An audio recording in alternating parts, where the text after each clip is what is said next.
ਤੁਹਾਡਾ ਸਵਾਗਤ ਹੈ ਜੀ ਪ੍ਰੋਗਰਾਮ ਦੇ ਵਿੱਚ। ਮੈਂ ਤੁਹਾਡਾ ਆਪਣਾ ਰੋਬੀ ਬੈਨੀਪਾਲ। ਅੱਜ ਸਟੂਡੀਓ ਦੇ ਵਿੱਚ ਨਹੀਂ ਹੈ, ਮੈਂ ਘਰੋਂ ਪ੍ਰੋਗਰਾਮ ਕਰ ਰਿਹਾ ਰਿਕਾਰਡ। ਐਂਡ ਜਦੋਂ ਤੁਸੀਂ ਇਸ ਪ੍ਰੋਗਰਾਮ ਨੂੰ ਦੇਖੋਗੇ, ਬਹੁਤ ਸਾਰੀਆਂ ਗੱਲਾਂ ਬਾਤਾਂ ਜਿਹੜੀਆਂ ਅੱਜ ਮੇਰੇ ਦਿਮਾਗ ਦੇ ਵਿੱਚ ਚੱਲ ਰਹੀਆਂ ਸੀ, ਉਹਨਾਂ ਦੇ ਆਨਸਰ, ਉਹਨਾਂ ਦੇ ਜਵਾਬ ਲੈਣ ਵਾਸਤੇ ਮੈਂ ਤੁਹਾਨੂੰ ਮਿਲਾਉਂਗਾ ਇੱਕ ਐਨਰਜੀ ਨਾਲ ਭਰਪੂਰ ਉਸ ਮੁਟਿਆਰ ਨੂੰ, ਜਿਹਦੀ ਆਵਾਜ਼ ਤੋਂ ਲੈ ਕੇ ਜਿਹਦੇ ਹਰ ਐਕਸ਼ਨ ਦੇ ਵਿੱਚ ਐਨਰਜੀ ਦੇਖਣ ਨੂੰ ਮਿਲਦੀ ਹੈ। ਰਾਬਤਾ ਦੇ ਨਾਲ ਸ਼ੁਰੂਆਤੀ ਦਿਨਾਂ ਦੇ ਵਿੱਚ ਕੰਮ ਕਰ ਚੁੱਕੀ ਸਾਡੀ ਆਪਣੀ ਗਗਨਦੀਪ ਸੇਖੋ ਮਾਨ। ਸੋ ਆਓ ਆਪਾਂ ਕਹਿੰਦੇ ਉਹਨਾਂ ਨੂੰ ਵੈਲਕਮ ਜੀ ਆਇਆਂ ਨੂੰ। ਜੀ ਗਗਨ, ਸਤਿ ਸ਼੍ਰੀ ਅਕਾਲ ਜੀ ਪਹਿਲਾਂ ਸਾਰਿਆਂ ਨੂੰ। ਐਂਡ ਮੈਂ ਜਦੋਂ ਵੀ ਤੁਹਾਨੂੰ ਮਿਲਦੀ ਹਾਂ, ਤੁਹਾਡੇ ਨਾਲ ਗੱਲ ਕਰਦੀ ਹਾਂ, ਇਹ ਲੱਗਦਾ ਹੁੰਦਾ ਕਿ ਆਪਣੀ ਗੱਲ ਰੋਜ਼ ਹੁੰਦੀ ਆ। ਸਭ ਤੋਂ ਪਹਿਲਾਂ ਰਾਬਤਾ ਦੇਖਣ ਵਾਲਿਆਂ ਨੂੰ ਮੇਰੇ ਵੱਲੋਂ ਸਤਿ ਸ਼੍ਰੀ ਅਕਾਲ। ਮੈਂ ਗਗਨ ਸੇਖੋ ਮਾਨ ਤੇ ਬਹੁਤ ਟਾਈਮ ਬਾਅਦ, ਮੈਂ I think Australia K second time ਮੈਂ ਤੁਹਾਡੇ ਨਾਲ ਜੁਆਇਨ ਕੀਤਾ ਤੇ ਇੰਡੀਆ ਮੈਨੂੰ ਹਜੇ ਵੀ ਯਾਦ ਆ ਪਟਿਆਲੇ ਦਾ ਉਹ ਸਟੂਡੀਓ, ਤੇ ਜਦੋਂ ਮੈਂ ਲਾਈਵ ਪ੍ਰੋਗਰਾਮ ਕਰਦੀ ਹੁੰਦੀ ਸੀ। I never forget. Thank you so much ji, ਇੱਕ ਵਾਰ ਫਿਰ ਤੋਂ ਮੈਨੂੰ ਰਾਬਤਾ ਦੇ ਉੱਪਰ ਆਉਣ ਦਾ ਮੌਕਾ ਮਿਲਿਆ। Thank you so much Raman sir. ਅੱਛਾ ਗਗਨ, ਤੁਸੀਂ ਨਾ ਜ਼ਿੰਦਗੀ ਦੇ ਜਿਸ ਦੌਰ ਵਿੱਚ ਦੀ ਗੁਜ਼ਰ ਰਹੇ ਹੋ, ਮੈਂ ਉਸ ਦੀ ਡੈਪਥ ਦੇ ਵਿੱਚ ਨਹੀਂ ਜਾਊਂਗਾ, ਬਟ ਮੈਂ ਇੰਨਾ ਜ਼ਰੂਰ ਸਾਡੇ ਦਰਸ਼ਕਾਂ ਨੂੰ, ਦੇਖਣ ਵਾਲਿਆਂ ਨੂੰ ਦੱਸਣਾ ਚਾਹੂੰਗਾ ਕਿ ਇਹ ਸੌਖਾ ਟਾਈਮ ਨਹੀਂ ਹੁੰਦਾ। ਸ਼ੁਰੂਆਤੀ ਦਿਨ ਹੁੰਦੇ ਨੇ। ਤੁਸੀਂ ਉਸ ਸਮੇਂ ਦੇ ਵਿੱਚ ਜਦੋਂ ਲੋਕਾਂ ਨੂੰ ਰੋਜੀ ਰੋਟੀ ਜਾਂ ਵੀਜ਼ਿਆਂ ਦੀ ਚਿੰਤਾ ਹੁੰਦੀ ਆ, ਉਦੋਂ ਤੁਸੀਂ ਇੱਕ ਇਵੈਂਟ ਆਰਗੇਨਾਈਜ਼ਰ ਬਣ ਗਏ ਉਹਨਾਂ ਦਿਨਾਂ ਦੇ ਵਿੱਚ। ਔਰ ਅੱਜ ਰੇਸ਼ਮੀ ਤੰਦਾ ਨਾਮ ਦੀ ਇੱਕ ਜਿਹੜੀ ਮੁਟਿਆਰਾਂ ਦੇ ਜਿਹੜੇ ਪਹਿਰਾਵੇ ਦੇ ਨਾਲ ਰਿਲੇਟਡ ਜਿਹੜੇ ਪ੍ਰੋਡਕਟ ਨੇ, ਉਹਨੂੰ ਤੁਸੀਂ ਬੜਾ ਕਾਮਯਾਬੀ ਦੇ ਨਾਲ ਚਲਾ ਰਹੇ ਹੋ। ਤਾਂ ਦੋ ਪਾਸੇ ਤੁਹਾਡਾ ਤਜਰਬਾ ਜ਼ਿੰਦਗੀ ਜਿਉਣ ਦਾ ਅਲੱਗ ਤੋਂ, ਜਿਹੜਾ ਉਹਨੂੰ ਇੱਕ ਸਾਈਡ ਤੇ ਰੱਖ ਦਈਏ। ਸੋ ਜਿਹੜਾ ਸਵਾਲ, ਜਿਹੜੀ ਗੱਲਬਾਤ ਅੱਜ, ਜਿਹੜਾ ਵਿਸ਼ਾ ਸਾਡਾ ਰਹੂਗਾ, ਉਹ ਇਹੀ ਰਹੂਗਾ ਕਿ ਜਿਹੜੇ ਇਵੈਂਟ ਆਰਗੇਨਾਈਜ਼ਰ ਨੇ, ਬਿਕੋਜ਼ ਕੋਵਿਡ ਤੋਂ ਬਾਅਦ ਹੁਣ ਅਸੀਂ ਬਾਹਰ ਆਏ ਹਾਂ ਔਰ ਸਭ ਨੂੰ ਕਾਹਲੀ ਹੋਈ ਪਈ ਆ ਕਿ ਯਾਰ ਵੀਕਐਂਡ ਤੇ ਜੇ 2 ਇਵੈਂਟ ਵੀ ਦੇਖੇ ਜਾਣ ਨਾ, ਤਾਂ ਉਹਨਾਂ 'ਚ ਵੀ ਜਾ ਲਿਆ ਜਾਵੇ। ਮਤਲਬ ਲੋਕਾਂ ਦੇ ਕੋਲੋਂ ਜਿਹੜਾ 2 ਸਾਲ ਦਾ ਇੱਕ ਐਨਰਜੀ ਸੀ, ਜਿਹੜੀ ਬੰਦਾ ਇਵੈਂਟ ਦੇ ਉੱਪਰ ਬਜਟ ਪੱਖੋਂ ਵੀ ਜਾਂ ਆਪਣੇ ਵੱਲੋਂ ਉਸ ਨੂੰ ਸਪੈਂਡ ਕਰਨਾ ਚਾਹੁੰਦਾ ਗਾ, ਉਹਦੇ ਵਾਸਤੇ ਲੋਕ ਉਤਾਵਲੇ ਨੇ। ਤਾਂ ਇਵੈਂਟ ਆਰਗੇਨਾਈਜ਼ ਕਰਨਾ ਕਿੰਨਾ ਕੁ ਚੈਲੰਜਿੰਗ ਆ, ਔਰ ਕੀ ਕੋਈ ਵੀ ਕਰ ਸਕਦਾ ਜਾਂ ਉਹਦੇ ਵਾਸਤੇ ਇੱਕ ਸਪੈਸ਼ਲ ਸਕਿੱਲ ਚਾਹੀਦੀ ਆ? ਕੀ ਸੋਚਦੇ ਹੋ? ਸਭ ਤੋਂ ਪਹਿਲਾਂ ਕਿ ਤੁਹਾਡੇ 'ਚ ਕੁਛ ਕਰਨ ਦਾ ਜਨੂੰਨ ਹੋਣਾ ਚਾਹੀਦਾ। ਤੁਹਾਨੂੰ ਹੋਣਾ ਚਾਹੀਦਾ ਕਿ ਤੁਸੀਂ ਕਰ ਸਕਦੇ ਹੋ। ਇਹ ਵੈਰੀ ਇੰਪੋਰਟੈਂਟ ਚੀਜ਼ ਹੈ। ਇਵੈਂਟ ਆਰਗੇਨਾਈਜ਼ ਕਰਨ ਦਾ ਮੇਰੇ ਕੋਲੇ ਮੈਂ ਕਦੇ ਸੋਚਿਆ ਨਹੀਂ ਸੀਗਾ। ਮੈਂ ਪਹਿਲੀ ਗੱਲ ਤਾਂ ਕਦੇ ਆਸਟ੍ਰੇਲੀਆ ਆਉਣਾ ਵੀ ਸੋਚਿਆ ਨਹੀਂ ਸੀਗਾ। ਫਿਰ ਮੈਂ ਸੋਚਿਆ ਨਹੀਂ ਸੀ ਮੈਂ ਰੇਸ਼ਮੀ ਤੰਦਾ ਸ਼ੁਰੂ ਕਰੂੰਗੀ, ਉਹ ਵੀ ਹੋ ਗਿਆ। ਫਿਰ ਮੈਂ ਇਹ ਵੀ ਨਹੀਂ ਸੋਚਿਆ ਸੀ ਕਿ ਮੈਂ ਇਵੈਂਟ ਆਰਗੇਨਾਈਜ਼ਰ ਦੇ ਤੌਰ ਤੇ ਆਪਦੇ ਆਪ ਨੂੰ ਪ੍ਰੈਜ਼ੈਂਟ ਕਰੂੰਗੀ, ਕਿਉਂਕਿ ਮੇਰਾ ਬੈਕਗਰਾਉਂਡ ਰਿਹਾ ਥੀਏਟਰ ਦਾ। ਠੀਕ ਹੈ, ਤੇ ਮੈਂ ਮੂਵੀਜ਼ ਵੀ ਕੰਮ ਕੀਤਾ, ਥੀਏਟਰ 'ਚ ਵੀ ਕੰਮ ਕੀਤਾ। ਸੋ ਉਹ ਚੀਜ਼ ਜਿਹੜੀ ਅੰਦਰ ਸੀਗੀ, ਉਹਨੂੰ ਕੱਢਣ ਦਾ ਇੱਕ ਵਧੀਆ ਤਰੀਕਾ ਇਹੀ ਸੀਗਾ ਕਿ ਜਿਵੇਂ ਅਸੀਂ ਇੱਕ ਪਲੇ ਕਰਦੇ ਹਾਂ, ਇੱਕ ਚੀਜ਼, ਇੱਕ ਥੀਏਟਰ ਜਿਵੇਂ ਘੰਟੇ ਜਾਂ ਅੱਧੇ ਘੰਟੇ ਦਾ ਪਲੇ ਹੁੰਦਾ, ਉੱਥੇ ਅਸੀਂ ਇੱਕ ਜ਼ਿੰਦਗੀ ਜਿਉਣੇ ਆ ਸਾਰੀਆਂ ਚੀਜ਼ਾਂ ਨੂੰ ਭੁੱਲ ਕੇ। ਉਹ ਚੀਜ਼ ਦਾ ਮੌਕਾ ਮੈਨੂੰ ਇੱਥੇ ਨਹੀਂ ਮਿਲ ਰਿਹਾ ਸੀ। ਸੋ ਮੈਂ ਸੋਚਿਆ ਕਿ ਉਹ ਸਾਰਾ ਟੈਲੈਂਟ ਮੈਂ ਇੱਕ ਸ਼ੋਅ ਆਰਗੇਨਾਈਜ਼ ਕਰਕੇ ਕਰ ਸਕਦੀ ਹਾਂ, ਕਿਉਂਕਿ ਜਦੋਂ ਕੋਈ ਹੋਰ ਸ਼ੋਅ ਆਰਗੇਨਾਈਜ਼ ਕਰਦਾ, ਤੁਹਾਨੂੰ ਆਪਣਾ ਟੈਲੈਂਟ ਦਿਖਾਉਣ ਦਾ ਜਾਂ ਕੁਝ ਚੀਜ਼ਾਂ ਕਰਨ ਦਾ ਮੌਕਾ ਨਹੀਂ ਮਿਲਦਾ। ਸੋ ਜਿਹੜਾ ਮੇਰੇ ਅੰਦਰ ਚੀਜ਼ਾਂ ਲੁਕੀਆਂ ਹੋਈਆਂ ਸੀ, ਉਹਨਾਂ ਨੂੰ ਕੱਢਣ ਦੀ ਕੋਸ਼ਿਸ਼ ਕਰਦੀ ਹਾਂ। ਐਂਡ ਮੈਂ ਕੋਸ਼ਿਸ਼ ਕਰਦੀ ਹਾਂ ਕਿ ਹਰ ਵਾਰੀ ਕੁਛ ਨਵੀਂ ਚੀਜ਼ ਲੈ ਕੇ ਆਵਾਂ, ਨਵਾਂ ਕੁਛ ਕਰਾਂ। ਕਿਉਂਕਿ ਜਿਹੜਾ ਮੇਰਾ ਫਸਟ ਇਵੈਂਟ ਹੋਇਆ ਸੀਗਾ, ਉਹ ਕੋਵਿਡ ਦੇ ਟਾਈਮ ਹੋਇਆ ਸੀਗਾ। ਕਿਉਂਕਿ ਕੋਵਿਡ ਹੋਇਆ, ਫਿਰ ਥੋੜਾ ਜਿਹਾ ਖੁੱਲਿਆ, ਉਸ ਟਾਈਮ ਮੈਂ ਇੱਕ ਇਵੈਂਟ ਕੀਤਾ, ਫਿਰ ਕੋਵਿਡ ਹੋ ਗਿਆ, ਫਿਰ ਸਾਰਾ ਕੁਝ ਰੁਕ ਗਿਆ। ਐਂਡ ਸਪੈਸ਼ਲੀ ਮੇਰੀਆਂ ਫਸਟ ਥੀਆਂ ਜਿਹੜੀਆਂ ਮੈਂ ਜੁਲਾਈ 'ਚ ਕਰਨੀਆਂ ਸੀ, ਮੈਂ ਆ ਕੇ ਦਸੰਬਰ ਦੇ ਵਿੱਚ ਕੀਤੀਆਂ, ਪਰ ਸਾਰਿਆਂ ਨੇ ਮੈਨੂੰ ਸਪੋਰਟ ਕੀਤੀ। ਤੇ ਉਸ ਟਾਈਮ ਕੋਈ ਜਾਣਾ ਇਵੈਂਟ ਨਹੀਂ ਸੀ ਕਰਾ ਰਿਹਾ ਕੋਵਿਡ ਦੇ ਵਿੱਚ। ਸਾਰੇ ਲੋਕ ਫਰਸਟ੍ਰੇਟਡ ਹੋਏ ਸੀ, ਉਹਨਾਂ ਨੂੰ ਇੱਕ ਇਵੈਂਟ ਚਾਹੀਦਾ ਸੀ।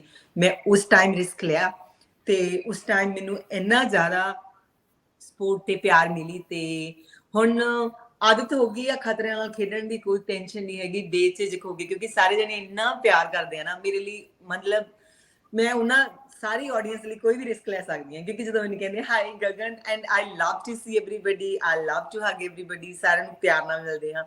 ਤੇ ਆਹ ਸਮਾਈਲ ਤੁਹਾਨੂੰ ਹਮੇਸ਼ਾ ਮੇਰੇ ਫੇਸ ਤੇ ਮਿਲੇਗੀ, ਕਿਉਂਕਿ ਸਾਰੀ ਆਡੀਅנס ਮੈਨੂੰ ਏਦਾਂ ਦੇਖਦੀ ਆ, ਏਦਾਂ ਪਿਆਰ ਕਰਦੀ ਆ, ਮੇਕ ਮੀ ਸਮਾਈਲ। ਐਂਡ ਇਹ ਤੋਂ ਮੈਨੂੰ એનર્ਜੀ ਮਿਲਦੀ ਹੈ। ਬਿਲਕੁਲ, 2-3 ਚੀਜ਼ਾਂ ਤੁਸੀਂ ਆਪਣੇ ਇਸ ਜਵਾਬ ਦੇ ਵਿੱਚ ਮੈਨੂੰ ਦੇ ਗਏ, ਜਿਹੜੀ ਮੈਂ ਪੁੱਛਣੀਆਂ ਚਾਹੁੰਦਾ, 1 ਬਾਏ 1 ਪੁੱਛਣ ਦੀ ਕੋਸ਼ਿਸ਼ ਕਰੂੰਗਾ। ਤੁਸੀਂ ਕਹਿੰਦੇ ਵੀ ਖਤਰਿਆਂ ਨਾਲ ਖੇਡਣ ਦੀ, ਤਾਂ ਇਵੈਂਟ ਕਰਾਉਣ ਦੇ ਵਿੱਚ ਉਹ ਕਿਹੜੇ ਖਤਰੇ ਹੁੰਦੇ ਨੇ ਜਿਹੜੇ ਤੁਹਾਨੂੰ ਇਹ ਵਰਡ ਯੂਜ਼ ਕਰਨਾ ਪਿਆ? ਖਤਰਿਆਂ ਨਾਲ ਖੇਡਣ ਦੀ, ਮੈਂ ਸੱਚੀ, ਕਿਉਂਕਿ ਮੈਨੂੰ ਲੱਗਦਾ ਹੁੰਦਾ ਕਿ ਮੈਂ ਥੋੜੀ ਜਿਹੀ ਬੋਲਡ ਤੇ ਸਟਰੋਂਗ ਆ। ਤੇ ਜਦੋਂ ਮੈਂ 2016 ਚ ਮੈਂ ਐਜ਼ ਅ ਸਟੂਡੈਂਟ ਆਈ ਇੱਥੇ ਹਨਾ, ਤੇ ਉਸ ਤੋਂ ਬਾਅਦ ਮੈਂ ਆਪਣੀ ਮਾਸਟਰ ਆਫ ਬਿਜ਼ਨਸ ਕੰਪਲੀਟ ਕੀਤਾ, ਦੈਨ ਮੈਂ ਕੁਕਰੀ ਲਾਈਨ 'ਚ ਚਲੀ ਗਈ ਕਿ ਹਨਾ ਪਰਮਾਨੈਂਟ ਰੈਜ਼ੀਡੈਂਸੀ ਦੇ ਲਈ। ਸੋ ਆਈ ਐਮ ਵੈਰੀ ਲੱਕੀ ਕਿ ਮੇਰੇ ਹਸਬੈਂਡ ਬਹੁਤ ਸਪੋਰਟਿਵ ਨੇ, ਉਹ ਮੈਨੂੰ ਕਹਿੰਦੇ ਆ ਕਰ ਲਾ ਮੋਟੋ ਜਿਹੜਾ ਕੁਝ ਕਰਨਾ, ਮੈਂ ਤੇਰੇ ਪਿੱਛੇ ਖੜਾ ਹੋਇਆ। ਸੋ ਕਿਉਂਕਿ ਕਹਿੰਦੇ ਹੁੰਦੇ ਨੇ ਕਿ ਇੱਕ ਕਾਮਯਾਬ ਔਰਤ ਦੇ ਪਿੱਛੇ ਇੱਕ ਆਦਮੀ ਦਾ ਹੱਥ ਹੁੰਦਾ ਤੇ ਇੱਕ ਆਦਮੀ ਦੇ ਪਿੱਛੇ ਔਰਤ ਦਾ। ਸੋ ਇੱਕ ਅੱਜ ਮੈਂ ਜੋ ਵੀ ਹੈ ਉਹਨਾਂ ਕਰਕੇ ਆ, ਕਿਉਂਕਿ ਜੇ ਮੈਨੂੰ ਉਹ ਫਰੀडम ਨਹੀਂ ਦੇਣਗੇ, ਸਪੋਰਟ ਨਹੀਂ ਕਰਨਗੇ, ਮੈਂ ਕੁਝ ਨਹੀਂ ਕਰ ਸਕਦੀ। ਖਤਰੇ ਨਾਲ ਖੇਡਣ ਦੀ ਗੱਲ ਹੁੰਦੀ ਆ ਕਿ ਇਹ ਬਹੁਤ ਵੱਡਾ ਸੱਚ ਹੈ ਕਿ ਜਦੋਂ ਇੱਕ ਸਟੂਡੈਂਟ ਲਾਈਫ ਦੇ ਵਿੱਚ ਇੱਕ ਕੋਈ ਇਨਸਾਨ ਇਵੈਂਟ ਆਰਗੇਨਾਈਜ਼ ਕਰਨ ਦੀ ਕੋਸ਼ਿਸ਼ ਕਰਦਾ, ਜਿਹੜੇ ਕਿ ਸਾਡੇ ਤੋਂ ਪਹਿਲਾਂ ਇਵੈਂਟਸ ਕਰ ਰਹੇ ਹੁੰਦੇ ਆ, ਤੇ ਥੋੜਾ ਜਿਹਾ ਚੀਜ਼ਾਂ ਕੁਝ ਆ ਜਾਂਦੀਆਂ ਨੇ ਕਿ ਲੈ ਬਈ ਇਹ ਕਿਵੇਂ ਆ ਸਕਦੀ ਹੈ, ਇਹ ਤਾਂ ਸਟੂਡੈਂਟ ਹੈ, ਇਹ ਕਿੱਦਾਂ ਕਰ ਸਕਦੀ ਹੈ। ਜਦੋਂ ਮੈਂ ਬਿਜ਼ਨਸ ਖੋਲਿਆ ਸੀ, ਮੈਂ ਇੱਕ ਇਨਸਾਨ ਦਾ ਨਾਮ ਨਹੀਂ ਲੈਣਾ ਚਾਹੁੰਦੀ, ਮੈਂ ਨਾ ਇੱਕ ਫੋਟੋ ਪਾਈ, ਉਹ ਕੁੜੀ ਨੇ ਮੇਰੇ ਤੋਂ ਜੁਐਲਰੀ ਲੈਤੀ ਸੀ ਹਨਾ, ਤੇ ਉਹਨੇ ਸੂਟ ਕਿਸੇ ਹੋਰ ਬੁਟੀਕ ਦਾ ਪਾਇਆ ਹੋਇਆ ਸੀ। ਤੇ ਬਿਕਾਜ਼ ਮੈਂ ਜੌਬ ਤੇ ਸੀ, ਮੈਂ ਹੈਪੀ ਕਲਾਇੰਟ ਲਿਖਤਾ, ਇੱਕ ਤਾਂ ਉਹਨਾਂ ਦਾ ਮੈਂ ਸਕਰੀਨਸ਼ਾਟ ਸਟੋਰੀ 'ਚ ਪਾਤਾ, ਉਹਨੇ ਲਿਖਿਆ ਕਿ ਦੀਦੀ ਮੈਨੂੰ ਤੁਹਾਡੀ ਜੁਐਲਰੀ ਬਹੁਤ ਸੋਹਣੀ ਲੱਗੀ, ਤੇ ਨੀਚੇ ਨਾ ਮੈਂ ਕਾਲੀ 'ਚ, ਕਿਉਂਕਿ ਜਦੋਂ ਮੈਨੂੰ ਜੌਬ ਤੋਂ ਟਾਈਮ ਮਿਲਦਾ ਮੈਂ ਪੋਸਟ ਪਾਦਾ ਨਹੀਂ ਹੁੰਦੀ, ਕਿਉਂਕਿ ਕਈ ਵਾਰ ਕੁਝ ਚੀਜ਼ਾਂ ਲਿਖਣ ਦਾ ਨਹੀਂ ਟਾਈਮ ਮਿਲਦਾ, and I do mistake and I accept it, ਗਲਤੀਆਂ ਐਕਸੈਪਟ ਕਰਨਾ ਕੋਈ ਨਹੀਂ। ਤੇ ਮੈਨੂੰ ਹਜੇ ਵੀ ਮੇਰੇ ਇੰਸਟਾਗ੍ਰਾਮ ਪੇਜ ਦੇ ਉੱਪਰ ਪਿਆ ਹੋਇਆ, ਮਤਲਬ ਉਹ ਬੰਦਾ ਇੰਨਾ, ਉਹ ਲੇਡੀ ਇੰਨੀ ਈਗਰੈਸ ਸੀ, ਉਹਨੇ ਪਤਾ ਮੈਨੂੰ ਕੀ ਕੀਤਾ, ਕੀ ਮੈਸੇਜ ਕੀਤਾ, ਮੈਨੂੰ ਪਤਾ ਤੂੰ ਬਿਜ਼ਨਸ ਕਰਦੀ ਪਈ ਹੈਗੀ, ਤੇ ਮੈਨੂੰ ਪਤਾ ਤੂੰ ਪੀਆਰ ਨਹੀਂ ਹੈਗੀ, ਤੂੰ ਐਵੇਂ ਕਿਵੇਂ ਮੇਰੀ ਫੋਟੋ ਯੂਜ਼ ਕਰ ਸਕਦੀ ਆ, ਦਿਸ and that, this and that, this and that.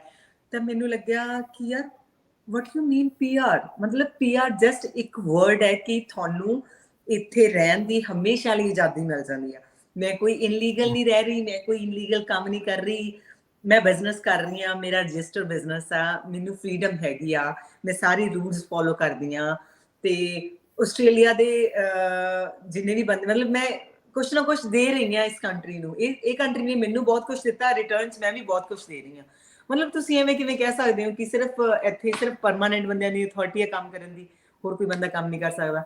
And ਮੈਂ ਸਪੈਸ਼ਲੀ ਸਾਰੀਆਂ ਕੁੜੀਆਂ ਨੂੰ ਬਹੁਤ ਕਹਿਣੀ ਹੁੰਦੀ ਹੈ ਕਿ ਜੇ ਕਿਸੇ ਨੂੰ ਮੇਰੀ ਜ਼ਰੂਰਤ ਹੈਗੀ ਹੈ ਕਿਸੇ ਵੀ ਤਰੀਕੇ ਦੀ, ਮੈਂ ਹਮੇਸ਼ਾ ਹਰ ਉਹ ਛੋਟੇ ਬਿਜ਼ਨਸ ਨੂੰ ਸਪੋਰਟ ਕਰਦੀ ਹਾਂ, ਕਿਉਂਕਿ ਜਦੋਂ ਮੈਂ ਸ਼ੁਰੂ ਕੀਤਾ ਸੀ ਮੇਰੇ ਰਾਹ 'ਚ ਬਹੁਤ ਰੋੜੇ ਆਏ ਸੀ, ਬਹੁਤ ਲੋਕਾਂ ਨੇ ਕੁਛ ਕੀਤਾ ਸੀ, ਪਰ ਉਹ ਚੀਜ਼ਾਂ ਮੈਨੂੰ ਹੋਰ ਕੌਨਫੀਡੈਂਸ ਦਿੰਦੀ। ਮੈਂ ਕਹਿੰਦੀ ਸੀ ਮੇਰਾ ਰੁੱਸੇ ਨਾਲ ਕਲੰਗੀਆਂ ਵਾਲਾ ਜੱਗ ਭਾਵੇਂ ਸਾਰਾ ਰੁੱਸ ਜੇ, ਜਿੰਨਾ ਟਾਈਮ ਉਹਦੀ ਮੇਰਾ ਕੋਈ ਕੁਛ ਨਹੀਂ ਕਰ ਸਕਦਾ। ਸੋ ਇਸ ਕਰਕੇ ਪਰਵਾਹ ਨਹੀਂ ਕਰੀਦੀ, ਫੱਟੇ ਚਿੱਠੇ ਰੱਖੇ ਦੇ ਆਪਾਂ।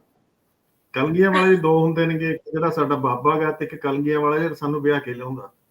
ਤੇ ਜਿਹੜੇ ਨੇ ਤੁਹਾਨੂੰ ਵਿਆਹ ਕੇ ਲਿਆਂਦਾ, ਜਦੋਂ ਉਹ ਕਹਿ ਰਿਹਾ ਜੀ, ਜਦੋਂ ਤੁਹਾਨੂੰ ਮੋਟੋ ਕਹਿ ਕੇ ਬੁਲਾਉਂਦਾ ਹੈਗਾ, ਤੇ ਤੁਸੀਂ ਫਿਰ ਡਾਈਟਿੰਗ ਵੇਲੇ ਮਤਲਬ ਤੁਹਾਨੂੰ ਕਾਈਂਡ ਆਫ ਫਰੀडम ਮਿਲ ਗਈ ਹੈ ਕਿ ਤੁਸੀਂ ਕੁਝ ਵੀ ਖਾ ਸਕਦੇ ਹੋ। ਨਹੀਂ, ਮੈਂ ਸੀਰੀਅਸਲੀ, ਕਿਉਂਕਿ ਬਿਊਟੀ ਦੋ ਤਰੀਕੇ ਦੀ ਹੁੰਦੀ ਹੈ, ਇੱਕ ਬਾਹਰਲੀ ਬਿਊਟੀ ਹੁੰਦੀ ਹੈ, ਇੱਕ ਇੰਟਰਨਲ ਬਿਊਟੀ ਹੁੰਦੀ ਹੈ। ਜਦੋਂ ਤੁਹਾਨੂੰ ਸਾਰੇ ਜਾਣੇ ਪਿਆਰ ਕਰਦੇ ਆ ਨਾ, ਤੁਸੀਂ ਕਿੱਦਾਂ ਦੇ ਵੀ ਹੋ, ਬਿਕਾਜ਼ ਸੂਰਤ ਬਹੁਤ ਥੋੜੇ ਟਾਈਮ ਲਈ ਹੈ, ਸੀਰਤ ਤੁਹਾਡੇ ਨਾਲ ਹਮੇਸ਼ਾ ਚੱਲਣੀ ਆ ਤੁਹਾਨੂੰ। ਕਿਉਂਕਿ ਨਾ ਕੁਝ ਬੰਦਿਆਂ ਦੇ ਮੂੰਹ ਤੇ ਹੁੰਦਾ ਨੇ ਕਿ ਬਹੁਤ ਸੋਹਣੇ ਹੁੰਦੇ ਆ, ਪਰ ਉਹਨਾਂ ਦੇ ਮੂੰਹ ਤੇ ਈਗੋ ਦਿਖਦੀ ਹੁੰਦੀ ਆ। ਸੋ ਲਾਈਕ ਉਹ ਬਿਊਟੀ ਕਿਸੇ ਕੰਮ ਦੀ ਨਹੀਂ। ਤੁਸੀਂ ਸਮਾਈਲ ਕਰੋ, ਲੋਕਾਂ ਨਾਲ ਪਿਆਰ ਨਾਲ ਰਹੋ, ਐਂਡ ਲੋਕ ਤੁਹਾਨੂੰ ਸਪੋਰਟ ਕਰਦੇ ਨੇ, ਸੋ ਕਰਦੇ ਰਹੋ। ਐਂਡ ਮੇਰਾ ਹਮੇਸ਼ਾ ਇੱਕ ਫਾਰਮੂਲਾ ਰਿਹਾ ਕਿ as much as I can do for anybody else, I do. It's make me happy. And ਕਲਗੀਆਂ ਵਾਲੀ ਦੀ ਗੱਲ, ਬਾਬਾ ਜੀ ਮੇਰੇ ਤੇ ਬਹੁਤ ਮਿਹਰਬਾਨ ਆ। I believe ਮੈਂ ਉਹਦਾ ਬਹੁਤ ਬਲੈਸਡ ਚਾਈਲਡ ਹਾਂ। ਐਂਡ ਬਾਬਾ ਜੀ ਦੀ ਮਿਹਰਬਾਨੀ ਨਾਲ ਜਿਹੜਾ ਮੈਨੂੰ ਮੇਰਾ ਕਲਗੀਆਂ ਵਾਲਾ ਮਿਲਿਆ, ਮੇਰਾ ਹਸਬੈਂਡ, ਪਿੱਛੇ ਫੋਟੋਜ਼ ਲੱਗੀਆਂ ਹੋਈਆਂ ਨੇ, ਤੇ I'm so lucky। ਜਿੰਨੀ ਫਰੀडम ਉਹਨਾਂ ਨੇ ਮੈਨੂੰ ਦਿੱਤੀ ਹੈ ਨਾ, ਮੈਂ ਸੱਚੀ ਕਹਿ ਨਹੀਂ ਸਕਦੀ, ਕਿਉਂਕਿ ਮੈਂ ਕਹਿੰਦੀ ਹੁੰਦੀ ਹਾਂ ਕਿ ਫਰਸਟ ਸਭ ਤੋਂ ਪਹਿਲਾਂ ਮੇਰੇ ਦਾਦੂ, ਜਿਹੜੇ ਮੈਨੂੰ ਬਹੁਤ ਜ਼ਿਆਦਾ ਸਪੋਰਟ ਕਰਦੇ ਆ, ਮਤਲਬ ਕੁੜੀਆਂ ਦੇ ਲਈ। ਮੈਨੂੰ ਲੱਗਦਾ ਮੇਰੇ ਪਿੰਡ ਦੀ ਮੈਂ ਪਹਿਲੀ ਕੁੜੀ ਸੀ ਜਿਹੜੀ ਮਤਲਬ ਪਿੰਡ ਤੋਂ ਬਾਹਰ ਪੜ੍ਹਨ ਗਈ ਸੀਗੀ, ਤੇ ਉਸ ਤੋਂ ਬਾਅਦ ਦਾਦੂ ਨੇ ਪਤਾ ਨਹੀਂ ਕਿੰਨੇ ਲੋਕਾਂ ਦੇ ਘਰਾਂ ਜਾ ਕੇ ਕਿਹਾ ਨਹੀਂ ਬਈ ਤੁਸੀਂ ਆਪਣੀਆਂ ਕੁੜੀਆਂ ਨੂੰ ਬਾਹਰ ਪੜ੍ਹਨ ਲਾਓ, ਕਿਉਂਕਿ ਮੇਰੇ 10 ਤੱਕ ਸਕੂਲ ਸੀਗਾ, 10 ਤੋਂ ਬਾਅਦ ਕੁੜੀਆਂ ਦਾ ਮੋਸਟਲੀ ਵਿਆਹ ਕਰ ਦਿੱਤਾ ਜਾਂਦਾ ਸੀ। ਆਮ ਦਾ ਫਰਸਟ ਗਰਲ ਜਿਹੜੀ ਪਿੰਡ ਤੋਂ ਬਾਹਰ ਨਿਕਲੀ, ਜਿਹੜੀ ਨੈਸ਼ਨਲ ਪਲੇਅਰ ਲਈ ਵੇਟ ਲਿਫਟਿੰਗ ਦੀ, ਜਿਹਨੇ ਮੂਵੀਜ਼ ਦੇ ਵਿੱਚ ਕੰਮ ਕੀਤਾ, ਜਿਹੜੀ ਇੱਥੇ I as a organiser. So that's me। Good, very good, good to hear that। ਜਿਹਨੇ ਹੁਣ ਰਾਬਤਾ ਤੁਸੀਂ ਲਈ ਉਹਨੇ ਐਡੀਲੇਡ ਦੇ ਕੰਮ ਵਿੱਚ ਕੀਤਾ ਐਜ਼ ਐਕਟਰ ਐਜ਼ ਵੈਲ, ਔਰ ਐਕਟਰ ਬਾਈ ਫਰੈਂਡ ਜੀ। ਔਰ ਮੇਰੀ ਜਦੋਂ ਵੀ ਜਿਸ ਦੇ ਨਾਲ ਵੀ ਸ਼ੁਰੂਆਤੀ ਦਿਨਾਂ ਦੇ ਵਿੱਚ ਤਰਨਦੀਪ ਉਹਨੀ ਅੱਜ ਕੱਲ੍ਹ ਨਿਊਜ਼ੀਲੈਂਡ ਦੇ ਵਿੱਚ ਮੀਡੀਆ ਦੇ ਵਿੱਚ ਕੰਮ ਕਰ ਰਹੇ ਨੇ, ਤਾਂ ਮੈਂ ਬਹੁਤ ਜ਼ਿਆਦਾ ਇਸ ਮੀਡੀਆ ਵੱਲ ਨੂੰ ਆਪਣੇ ਆਪ ਨੂੰ ਨਹੀਂ ਲੈ ਕੇ ਗਿਆ। ਬਟ ਜਦੋਂ ਵੀ ਕਿਸੇ ਚੀਜ਼ ਦੀ ਸਿਲੈਕਸ਼ਨ ਹੁੰਦੀ ਸੀ, ਜਦੋਂ ਵੀ ਪਹਿਲੀ ਮੀਟਿੰਗ ਹੁੰਦੀ ਸੀ, ਮੇਰੇ ਯਾਦ ਆਓ ਪਹਿਲੀ ਮੀਟਿੰਗ, ਤਾਂ ਸਕਿੱਲ ਨਾਲੋਂ ਮੈਨੂੰ ਹਮੇਸ਼ਾ ਇਹ ਜ਼ਿਆਦਾ ਅਟਰੈਕਟ ਕਰਦੀ ਹੁੰਦੀ ਹੈ ਕਿ ਬੰਦੇ ਦੇ ਵਿੱਚ એનર્ਜੀ ਕਿੰਨੀ ਹੈ, ਉਹ ਜ਼ਿੰਦਗੀ ਨੂੰ ਜ਼ਿੰਦਗੀ ਬਣਾ ਕੇ ਜਿਉਣ ਦਾ ਆਦੀ ਹੈ ਜਾਂ ਨਹੀਂ, ਕਿ ਉਹ ਸੈਡ ਸੌਂਗ ਹੀ ਚਲਾਉਂਦਾ ਰਹੂਗਾ ਜਾਂ ਰੋਂਦਿਆਂ ਨੂੰ ਹਸਾਉਣ ਦੀ ਗੱਲ ਕਰੂਗਾ। ਸੋ ਉਹ ਸ਼ੁਰੂ ਤੋਂ ਇੱਛਾ ਰਹੀ ਹੈ, ਔਰ ਮੇਰੇ ਖਿਆਲ ਦੇ ਵਿੱਚ ਉਹਨਾਂ ਦਾ ਨਤੀਜਾ ਹੈਗਾ, ਜਿੱਥੇ ਜਿੱਥੇ ਜਿਹੜੇ ਖੇਤਰ ਦੇ ਵਿੱਚ ਵੀ ਜਿਹੜਾ ਅੱਗੇ ਜਾ ਰਿਹਾ ਜਾਂ ਜਿੱਥੇ ਵੀ ਜਾ ਰਿਹਾ। ਇੱਕ ਮੁਟਿਆਰ ਆ ਜਿਹੜੀ ਉਹ ਅੱਜ ਕੱਲ੍ਹ ਦੁਬਈ ਦੇ ਵਿੱਚ ਬੜਾ ਕਾਮਯਾਬੀ ਦੀਆਂ ਜਿਹੜੀਆਂ ਸ਼ਿਖਰਾਂ ਸੂਹ ਰਹੀ ਹੈਗੀ, ਤੇ ਅਲੱਗ ਸਾਰੇ ਜਿੱਥੇ ਵੀ ਹੈਗੇ ਨੇ, ਮੈਨੂੰ ਉਹਨਾਂ ਨੂੰ ਦੂਰੋਂ ਦੇਖ ਕੇ ਬਹੁਤ ਖੁਸ਼ੀ ਹੁੰਦੀ ਹੈ। ਕਦੇ ਗੱਲ ਕਰਨ ਦਾ ਭਾਵੇਂ ਨਹੀਂ ਮੌਕਾ ਮਿਲਦਾ, ਪਰ ਸੋਸ਼ਲ ਮੀਡੀਆ ਤੇ ਤੁਸੀਂ ਕਨੈਕਟਡ ਹੁੰਦੇ ਹੋ, ਤੁਹਾਨੂੰ ਪਤਾ ਲੱਗਦਾ ਰਹਿੰਦਾ। ਬਹੁਤ ਖੁਸ਼ੀ ਹੈ ਜੀ ਇਸ ਗੱਲ ਦੀ ਮੈਨੂੰ। ਐਡੀਲੇਡ ਦੇ ਵਿੱਚ ਤੁਸੀਂ ਇਵੈਂਟ ਲੈ ਕੇ ਆ ਰਹੇ ਹੋ ਹੁਣ ਇੱਕ, ਉਹਦੇ ਬਾਰੇ ਦੱਸੋ। ਹਾਂਜੀ, ਪਹਿਲੀ ਗੱਲ, ਐਡੀਲੇਡ ਵਾਲੇ ਨੇ ਇੰਨਾ ਪਿਆਰ ਦਿੱਤਾ, ਥੈਂਕ ਯੂ ਸੋ ਮਚ, ਕਿਉਂਕਿ ਮੇਰਾ ਇੱਕ ਡ੍ਰੀਮ ਆ, ਕਿਉਂਕਿ ਸੀਰੀਅਸਲੀ ਇਵੈਂਟ ਕਰਾਉਣਾ ਮੇਰਾ ਸ਼ੌਂਕ ਹੈ। ਇਟਸ ਗਿਵਿੰਗ ਮੀ એનર્ਜੀ, ਕਿਉਂਕਿ ਅੱਜ ਕੱਲ੍ਹ ਬਹੁਤ ਹੋਇਆ ਕਿ ਨਾ ਵੀ ਬਹੁਤ ਸਾਰੇ ਲੋਕਾਂ ਨੇ ਇਵੈਂਟ ਆਰਗੇਨਾਈਜ਼ਰ ਨੂੰ ਐਜ਼ ਏ ਇਵੈਂਟ ਆਰਗੇਨਾਈਜ਼ਰ ਹਨਾ ਇਹਨੂੰ ਬਿਜ਼ਨਸ ਬਣਾ ਰੱਖਿਆ। This is not business for me. ਮੇਰਾ ਬਿਜ਼ਨਸ ਮੇਰੇ ਲਈ ਰੇਸ਼ਮੀ ਤੰਦਾ, ਮੇਰਾ ਫਰਸਟ ਲਵ, ਮਾਈ ਕਿਡ। ਤੇ ਉਸ ਤੋਂ ਬਾਅਦ ਸੁਖ ਨਾਲ ਐਮਪੀ ਦਾ ਕੰਮ ਬਹੁਤ ਵਧੀਆ, ਜਿਹਦੇ ਨਾਲ ਘਰ ਦੀ ਰੋਜੀ ਰੋਟੀ ਵਧੀਆ ਚੱਲਦੀ ਪਈ ਆ। ਐਂਡ ਐਮਪੀ ਮੀਨਸ ਤੁਹਾਡੇ ਹਸਬੈਂਡ? ਹਾਂਜੀ, ਮਤਲਬ ਮੈਂਬਰ ਆਫ ਪਾਰਲੀਮੈਂਟ ਨਹੀਂ, ਐਮਪੀ ਮੀਨਸ ਤੁਹਾਡੇ ਹਸਬੈਂਡ ਇੱਥੇ? ਮੇਰੇ ਹਸਬੈਂਡ ਮਨਿੰਦਰ ਸਿੰਘ ਮਾਨ। ਜੀ। ਮਨਿੰਦਰ ਸਿੰਘ ਮਾਨ, ਮੈਂ ਆਲਵੇਜ਼ ਐਮਪੀ ਕਹਿੰਦੇ ਨਿਕਨੇਮ ਮਨਿੰਦਰ ਸਿੰਘ ਮਾਨ ਮੇਰੇ ਹਸਬੈਂਡ। ਜੀ, ਸੋ ਜੀ।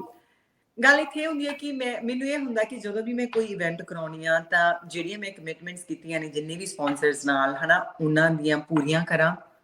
ਮੈਂ ਉਹਨਾਂ ਟਾਈਮ ਕੋਈ ਕਮਿਟਮੈਂਟ ਨਹੀਂ ਕਰਦੀ ਜਿੰਨਾ ਟਾਈਮ ਮੈਂ ਪੂਰੀ ਨਹੀਂ ਕਰ ਸਕਦੀ।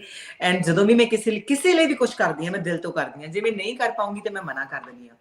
ਸੋ ਐਡੀਲੇਡ ਚ ਆਉਣ ਦਾ ਕਾਰਨ ਇਹ ਸੀਗਾ ਕਿ ਪਹਿਲਾਂ ਮੈਂ ਇੱਥੇ ਸ਼ੋਅ ਕਰਾਉਣਾ ਸੀਗਾ ਕੌਰਬੀ ਜੀ ਦਾ ਤੇ ਦੀਪਕ ਢਿੱਲੋਂ ਜੀ ਦਾ, ਪਰ ਕੁਝ ਰੀਜ਼ਨਸ ਕਰਕੇ ਮੈਂ ਇੱਥੇ ਨਹੀਂ ਕਰਵਾ ਪਾਈ। ਸੋ ਮੇਰਾ ਡਿਸੀਜਨ ਹੋਇਆ ਕਿ ਡੈਫੀਨੇਟਲੀ ਮੈਂ ਉਹਨਾਂ ਦਾ ਸ਼ੋਅ ਕਰਾਉਣਾ। ਮੈਂ ਵਧੀਆ, ਬਹੁਤ ਵੱਡੀ ਫੈਨ ਆ ਉਹਨਾਂ ਦੀ, ਗਾਣੇ ਸੁਣਦੀ ਆਈ ਹਾਂ। ਸੋ ਮੈਂ ਡਿਸਾਈਡ ਕੀਤਾ ਕਿ ਉਹਨਾਂ ਦਾ ਸ਼ੋਅ ਮੈਂ ਐਡੀਲੇਡ ਚ ਕਰਾਉਂਗੀ, ਕਿਉਂਕਿ ਇੱਥੇ ਮੈਂ ਨਹੀਂ ਕਰਾ ਪਾਉਂਗੀ, ਕਿਉਂਕਿ ਆਲਰੇਡੀ ਉਹਨਾਂ ਦੇ ਸਾਰੇ ਸ਼ੋਅ ਇੱਥੇ ਸੋਲਡ ਹੋ ਗਏ ਸੀ, ਮਤਲਬ ਬਾਕੀ ਆਰਗੇਨਾਈਜ਼ਰਸ ਨੇ ਲੈ ਲਏ ਸੀਗੇ। ਮੈਂ ਪੁੱਛਿਆ ਸੀ ਪਰ ਮੈਨੂੰ ਨਹੀਂ ਮਿਲ ਪਾਇਆ ਕਿਸੇ ਰੀਜ਼ਨਸ ਕਰਕੇ। ਸੋ ਇਸ ਕਰਕੇ ਮੈਂ ਐਡੀਲੇਡ ਨੂੰ ਚੂਜ਼ ਕੀਤਾ ਕਿ ਐਡੀਲੇਡ ਵਾਲੇ ਮੈਨੂੰ ਪਿਆਰ ਦੇਣਗੇ। That will be my first show. ਇਹ ਸ਼ੋਅ ਦੇ ਨਾਲ ਮੈਂ ਐਡੀਲੇਡ ਦੀ ਆਡੀਅנס ਨਾਲ ਇੰਟਰੋਡਿਊਸ ਹੋ ਰਹੀ ਹਾਂ, ਕਾਫੀ ਫੇਸਿਸ ਨੂੰ ਮਿਲੀ, ਕਾਫੀ ਲੋਕਾਂ ਨੂੰ ਮਿਲੀ। ਤਾਂ ਮੈਂ ਚਾਹੁੰਦੀ ਹਾਂ ਕਿ ਉਹ ਮੈਨੂੰ ਇੰਨਾ ਕੁ ਪਿਆਰ ਤੇ ਸਪੋਰਟ ਦੇਣ ਕਿ ਅਗਲੀ ਵਾਰ ਮੈਂ ਉਹਨਾਂ ਲਈ ਕੁਝ ਨਵਾਂ ਕ੍ਰੀਏਟਿਵ ਕਰਕੇ ਲੈ ਕੇ ਆਵਾਂ। ਕਿਉਂਕਿ ਮੈਲਬਨ ਦੇ ਵਿੱਚ ਮੇਰਾ ਸ਼ੋਅ ਰਿਹਾ ਸੀਗਾ ਜੁਲਾਈ ਦੇ ਵਿੱਚ, ਜਿਹਦੇ ਚ ਸ਼ਿਪਰਾ ਗੋਇਲ ਜੀ ਨੇ ਸਾਡੇ ਲਾਈਵ ਪਰਫਾਰਮ ਕੀਤੀ ਸੀ। She is fantastic artist. ਉਹਨਾਂ ਨਾਲ ਪਹਿਲੀ ਵਾਰ ਕੰਮ ਕਰਨ ਨੂੰ ਮਿਲਿਆ ਐਂਡ ਮੈਨੂੰ ਹੁਣ ਇਹ ਲੱਗਦਾ ਹੁੰਦਾ ਕਿ she is family to me. ਉਹ ਇੰਨਾ ਪਿਆਰ ਕਰਦੇ ਆ, ਮੈਨੂੰ ਕਹਿੰਦੇ ਆ ਗਗਨ ਜਦੋਂ ਤੂੰ ਆਉਣੀ ਹੈ ਨਾ ਮੈਨੂੰ ਗੁੱਡ ਜਿਹਾ ਲੱਗਦਾ, ਮੇਰੀ ਬੋਰੀਅਤ ਦੂਰ ਹੋ ਜਾਂਦੀ ਆ। ਬਿਕਾਜ਼ ਯੂ ਨੋ ਲਾਈਕ ਮੈਂ ਉਹਨਾਂ ਕੋਲੇ ਜਾਂਦੀ ਹਾਂ ਐਜ਼ ਏ ਫਰੈਂਡ, ਕਿਉਂਕਿ ਜਿਹੜੇ ਸਨੀ ਭਾਜੀ ਹੋ ਰਹੇ ਉਹਨਾਂ ਦਾ ਟੂਰ ਲੈ ਕੇ ਆਇਆ, ਸਾਰੇ ਮੁੰਡੇ ਆ ਉਹਨਾਂ ਦੇ ਆਲੇ ਦੁਆਲੇ। ਸੋ ਕੁੜੀਆਂ ਨੂੰ ਹੁੰਦਾ ਨਾ ਕਿ ਸਾਨੂੰ ਇੱਕ ਕੁੜੀ ਚਾਹੀਦੀ ਹੈ ਥੋੜਾ ਟਾਈਮ ਸਪੈਂਡ ਕਰਨ ਲਈ। ਸੋ ਇੱਥੇ ਮੈਂ ਉਹਨਾਂ ਲਈ ਇੱਕ ਡੋਜ਼ ਦਾ ਕੰਮ ਕਰਦੀ ਪਈ ਹਾਂ ਕਿ ਕੋਈ ਗੱਲ ਨਹੀਂ ਭੈਣੇ, ਜਿੰਨਾ ਟਾਈਮ ਤੁਹਾਨੂੰ ਕਿਸੇ ਵੀ ਚੀਜ਼ ਦੀ ਲੋੜ ਹੈ ਮੈਂ ਇੱਥੇ ਹੈਗੀ ਹਾਂ। And she is sweetheart and very good singer and ਸਭ ਤੋਂ ਵੱਡੀ ਗੱਲ very good human being. So that's what I like about her. And Baba ji ਉਹਨਾਂ ਨੂੰ ਤਰੱਕੀਆਂ ਦੇਵੇ। ਐਂਡ ਕੌਰਬੀ ਭੈਣ ਤਾਂ ਮੇਰੇ ਵਿਆਹ ਦੇ ਉੱਪਰ ਆਏ ਸੀਗੇ ਤੇ ਪਹਿਲੀ ਵਾਰ ਮੈਂ ਲਾਈਵ ਆਪਣੀ ਵੈਡਿੰਗ ਦੇ ਉੱਪਰ ਉਹਨਾਂ ਨੂੰ ਸੁਣਿਆ ਸੀਗਾ। ਤੇ ਦੀਪਕ ਢਿੱਲੋਂ ਜੀ ਨੂੰ ਮੈਨੂੰ ਕੱਲ ਵਾਲੇ ਸ਼ੋਅ 'ਚ ਸੁਣਨ ਦਾ ਮੌਕਾ ਮਿਲਿਆ। Shri is fantastic singer. So Adelaide ਵਾਲਿਓ ਮੈਂ ਪ੍ਰੋਮਿਸ ਕਰਦੀ ਹਾਂ ਕਿ ਤੁਸੀਂ ਸਾਰੇ ਜਣੇ ਤਿਆਰ ਹੋ ਜਾਓ, ਕਿਉਂਕਿ ਮੈਂ ਬਹੁਤ ਸਾਰੇ ਸਰਪ੍ਰਾਈਜ਼ ਪਲਾਨ ਕੀਤੇ ਆ। ਕੌਰਬੀ ਤੇ ਦੀਪਕ ਢਿੱਲੋਂ ਤੋਂ ਬਿਨਾਂ ਮੈਂ ਆਡੀਅנס ਦੀ ਇਨਵੋਲਵਮੈਂਟ ਫੁੱਲ ਹੋਊਗੀ, ਕਿਉਂਕਿ ਆਡੀਅנס ਦੇ ਲਈ ਮੈਂ ਬਹੁਤ ਸਾਰੇ ਸਰਪ੍ਰਾਈਜ਼ਸ ਪਲਾਨ ਕੀਤੇ ਨੇ ਕਿ ਜਿੰਨਾ ਉਹਨਾਂ ਦੀ ਪਰਫਾਰਮੈਂਸ ਤੋਂ ਪਹਿਲਾਂ ਅਸੀਂ ਆਪਸ ਵਿੱਚ ਥੋੜੀਆਂ ਹਾਸੀਆਂ ਖੇਡੀਆਂ ਕਰਾਂਗੇ। ਅੱਛਾ, ਇੱਕ ਗੱਲ ਹੋਰ ਮੇਰੇ ਦਿਮਾਗ 'ਚ ਆ ਰਹੀ ਹੈ ਗਗਨ ਜੀ, ਕਿ ਥੀਏਟਰ ਦੀ ਬੈਕਗਰਾਉਂਡ ਹੋਣਾ ਜਾਂ ਤੁਸੀਂ ਫਿਲਮ ਇੰਡਸਟਰੀ ਦੇ ਵਿੱਚ ਤੁਸੀਂ ਕੰਮ ਕਰਨਾ, ਤੇ ਇੱਕ ਆਮ ਬੰਦੇ ਵੱਲੋਂ, ਮੈਂ ਇੱਥੇ ਕਿਸੇ ਨੂੰ ਡੀਫੇਮ ਨਹੀਂ ਕਰ ਰਿਹਾ ਜਾਂ ਕਿਸੇ ਨੂੰ ਮੈਂ ਡਿਸਕਰੇਜ ਨਹੀਂ ਕਰ ਰਿਹਾ ਕਿ ਉਹ ਨਹੀਂ ਕਰ ਸਕਦੇ, ਤਾਂ ਉਸ ਚੀਜ਼ ਦਾ ਤੁਹਾਨੂੰ ਕਿੰਨਾ ਕੁ ਬੈਨੀਫਿਟ ਮਿਲ ਰਿਹਾ ਇਵੈਂਟ ਆਰਗੇਨਾਈਜ਼ ਕਰਨ ਦੇ ਵਿੱਚ?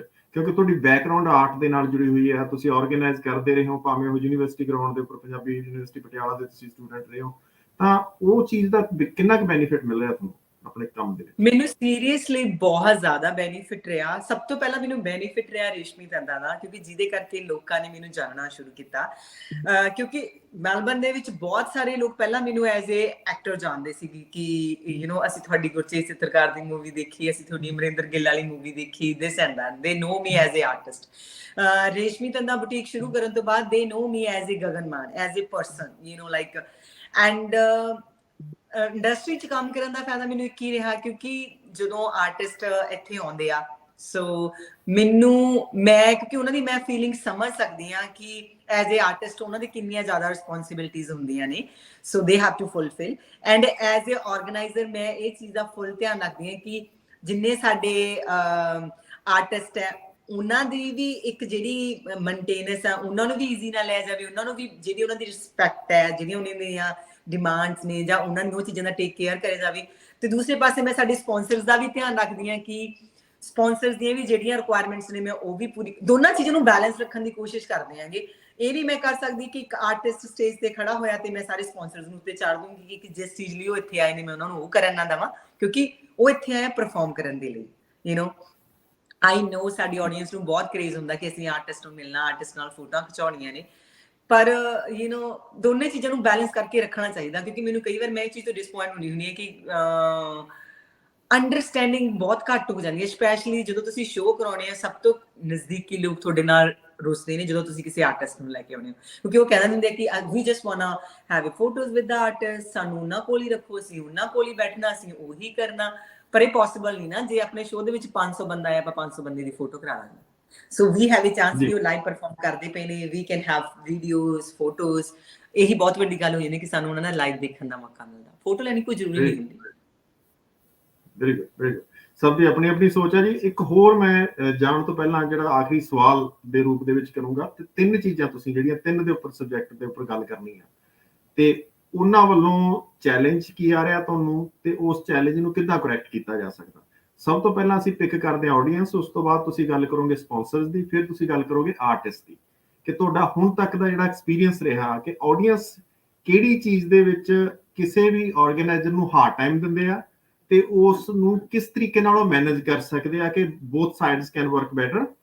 ਸਿਮਿਲਰ ਜਿਹੜੇ ਸਪੌਂਸਰਸ ਨੇ ਉਹ ਕਿਸ ਤਰ੍ਹਾਂ ਥੋੜਾ ਜ਼ਿਆਦਾ ਹੋ ਜਾਂਦੇ ਆ ਟੂਵਰਡ ਆਰਗੇਨਾਈਜ਼ਰਸ, ਐਨੀ ਆਰਗੇਨਾਈਜ਼ਰਸ, ਤੇ ਉਹ ਕਿੱਥੇ ਬੈਸਟ ਪਲੇਸ ਹੈ ਜਿੱਥੇ ਦੋਨਾਂ ਦੀ ਵਿਨ ਵਿਨ ਹੋਵੇ, ਦੋਨੇ ਕੰਪਨੀ। ਐਸੇ ਤਰ੍ਹਾਂ ਆਰਟਿਸਟ ਕਿੱਥੇ ਜ਼ਿਆਦਾ ਕਰ ਰਹੇ ਹੁੰਦੇ ਆ ਕਿ ਉਹਨਾਂ ਨੂੰ ਉਸ ਚੀਜ਼ ਤੇ ਰਹਿਣਾ ਚਾਹੀਦਾ। Let's start from the audience. Audience ਵੱਲੋਂ ਸਭ ਤੋਂ ਵੱਡੀ ਪ੍ਰੋਬਲਮ ਇਹੀ ਆਉਂਦੀ ਆ ਕਿ ਔਨ ਟਾਈਮ ਨਹੀਂ ਆਉਂਦੇ। ਔਨ ਟਾਈਮ ਨਾ ਆਉਣ ਕਰਕੇ ਪ੍ਰੋਗਰਾਮ ਲੇਟ ਹੋ ਜਾਂਦਾ। ਪ੍ਰੋਗਰਾਮ ਲੇਟ ਹੋਣ ਕਰਕੇ ਬਹੁਤ ਸਾਰੀਆਂ ਚੀਜ਼ਾਂ ਮੈਨੇਜ ਨਹੀਂ ਹੁੰਦੀਆਂ ਹੈਗੀਆਂ। ਸੋ ਇਸ ਕਰਕੇ ਮੇਰੀ ਆਡੀਅנס ਨੂੰ ਰਿਕੁਐਸਟ ਹੁੰਦੀ ਹੈ ਕਿ ਚਲੋ ਜੇ 12 ਵਜੇ ਸ਼ੁਰੂ ਹੁੰਦਾ ਪ੍ਰੋਗਰਾਮ, ਐਟਲੀਸਟ 12:30 ਵਜੇ ਤੱਕ ਤਾਂ ਪਹੁੰਚ ਜਾਓ।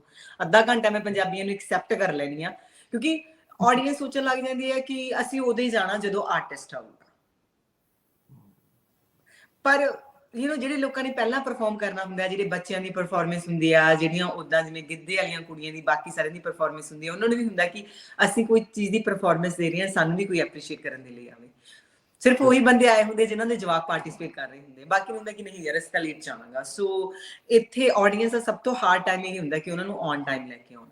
ਜੇ ਉਹ ਔਨ ਟਾਈਮ ਆ ਜਾਣ ਸਾਰਾ ਕੁਝ ਬਹੁਤ ਵਧੀਆ ਹੋ ਕਈ ਵਾਰੀ ਜਾਂਦਾ। ਇਹ ਵੀ ਹੁੰਦਾ ਜੀ ਆਡੀਅנס ਟਾਈਮ ਤੇ ਵੀ ਆ ਜਾਂਦੇ ਨੇ, ਤਾਂ ਮੂਡ ਬਣਾਉਂਦੇ ਹੁੰਦੇ ਨੇ ਬਾਹਰ ਖੜੇ ਅੰਦਰ ਤੱਕ ਜਾਣ ਵਾਸਤੇ, ਉਹ ਵੀ ਕਈ ਵਾਰੀ ਲੇਟ ਹੋ ਜਾਂਦਾ ਆਡੀਅנס।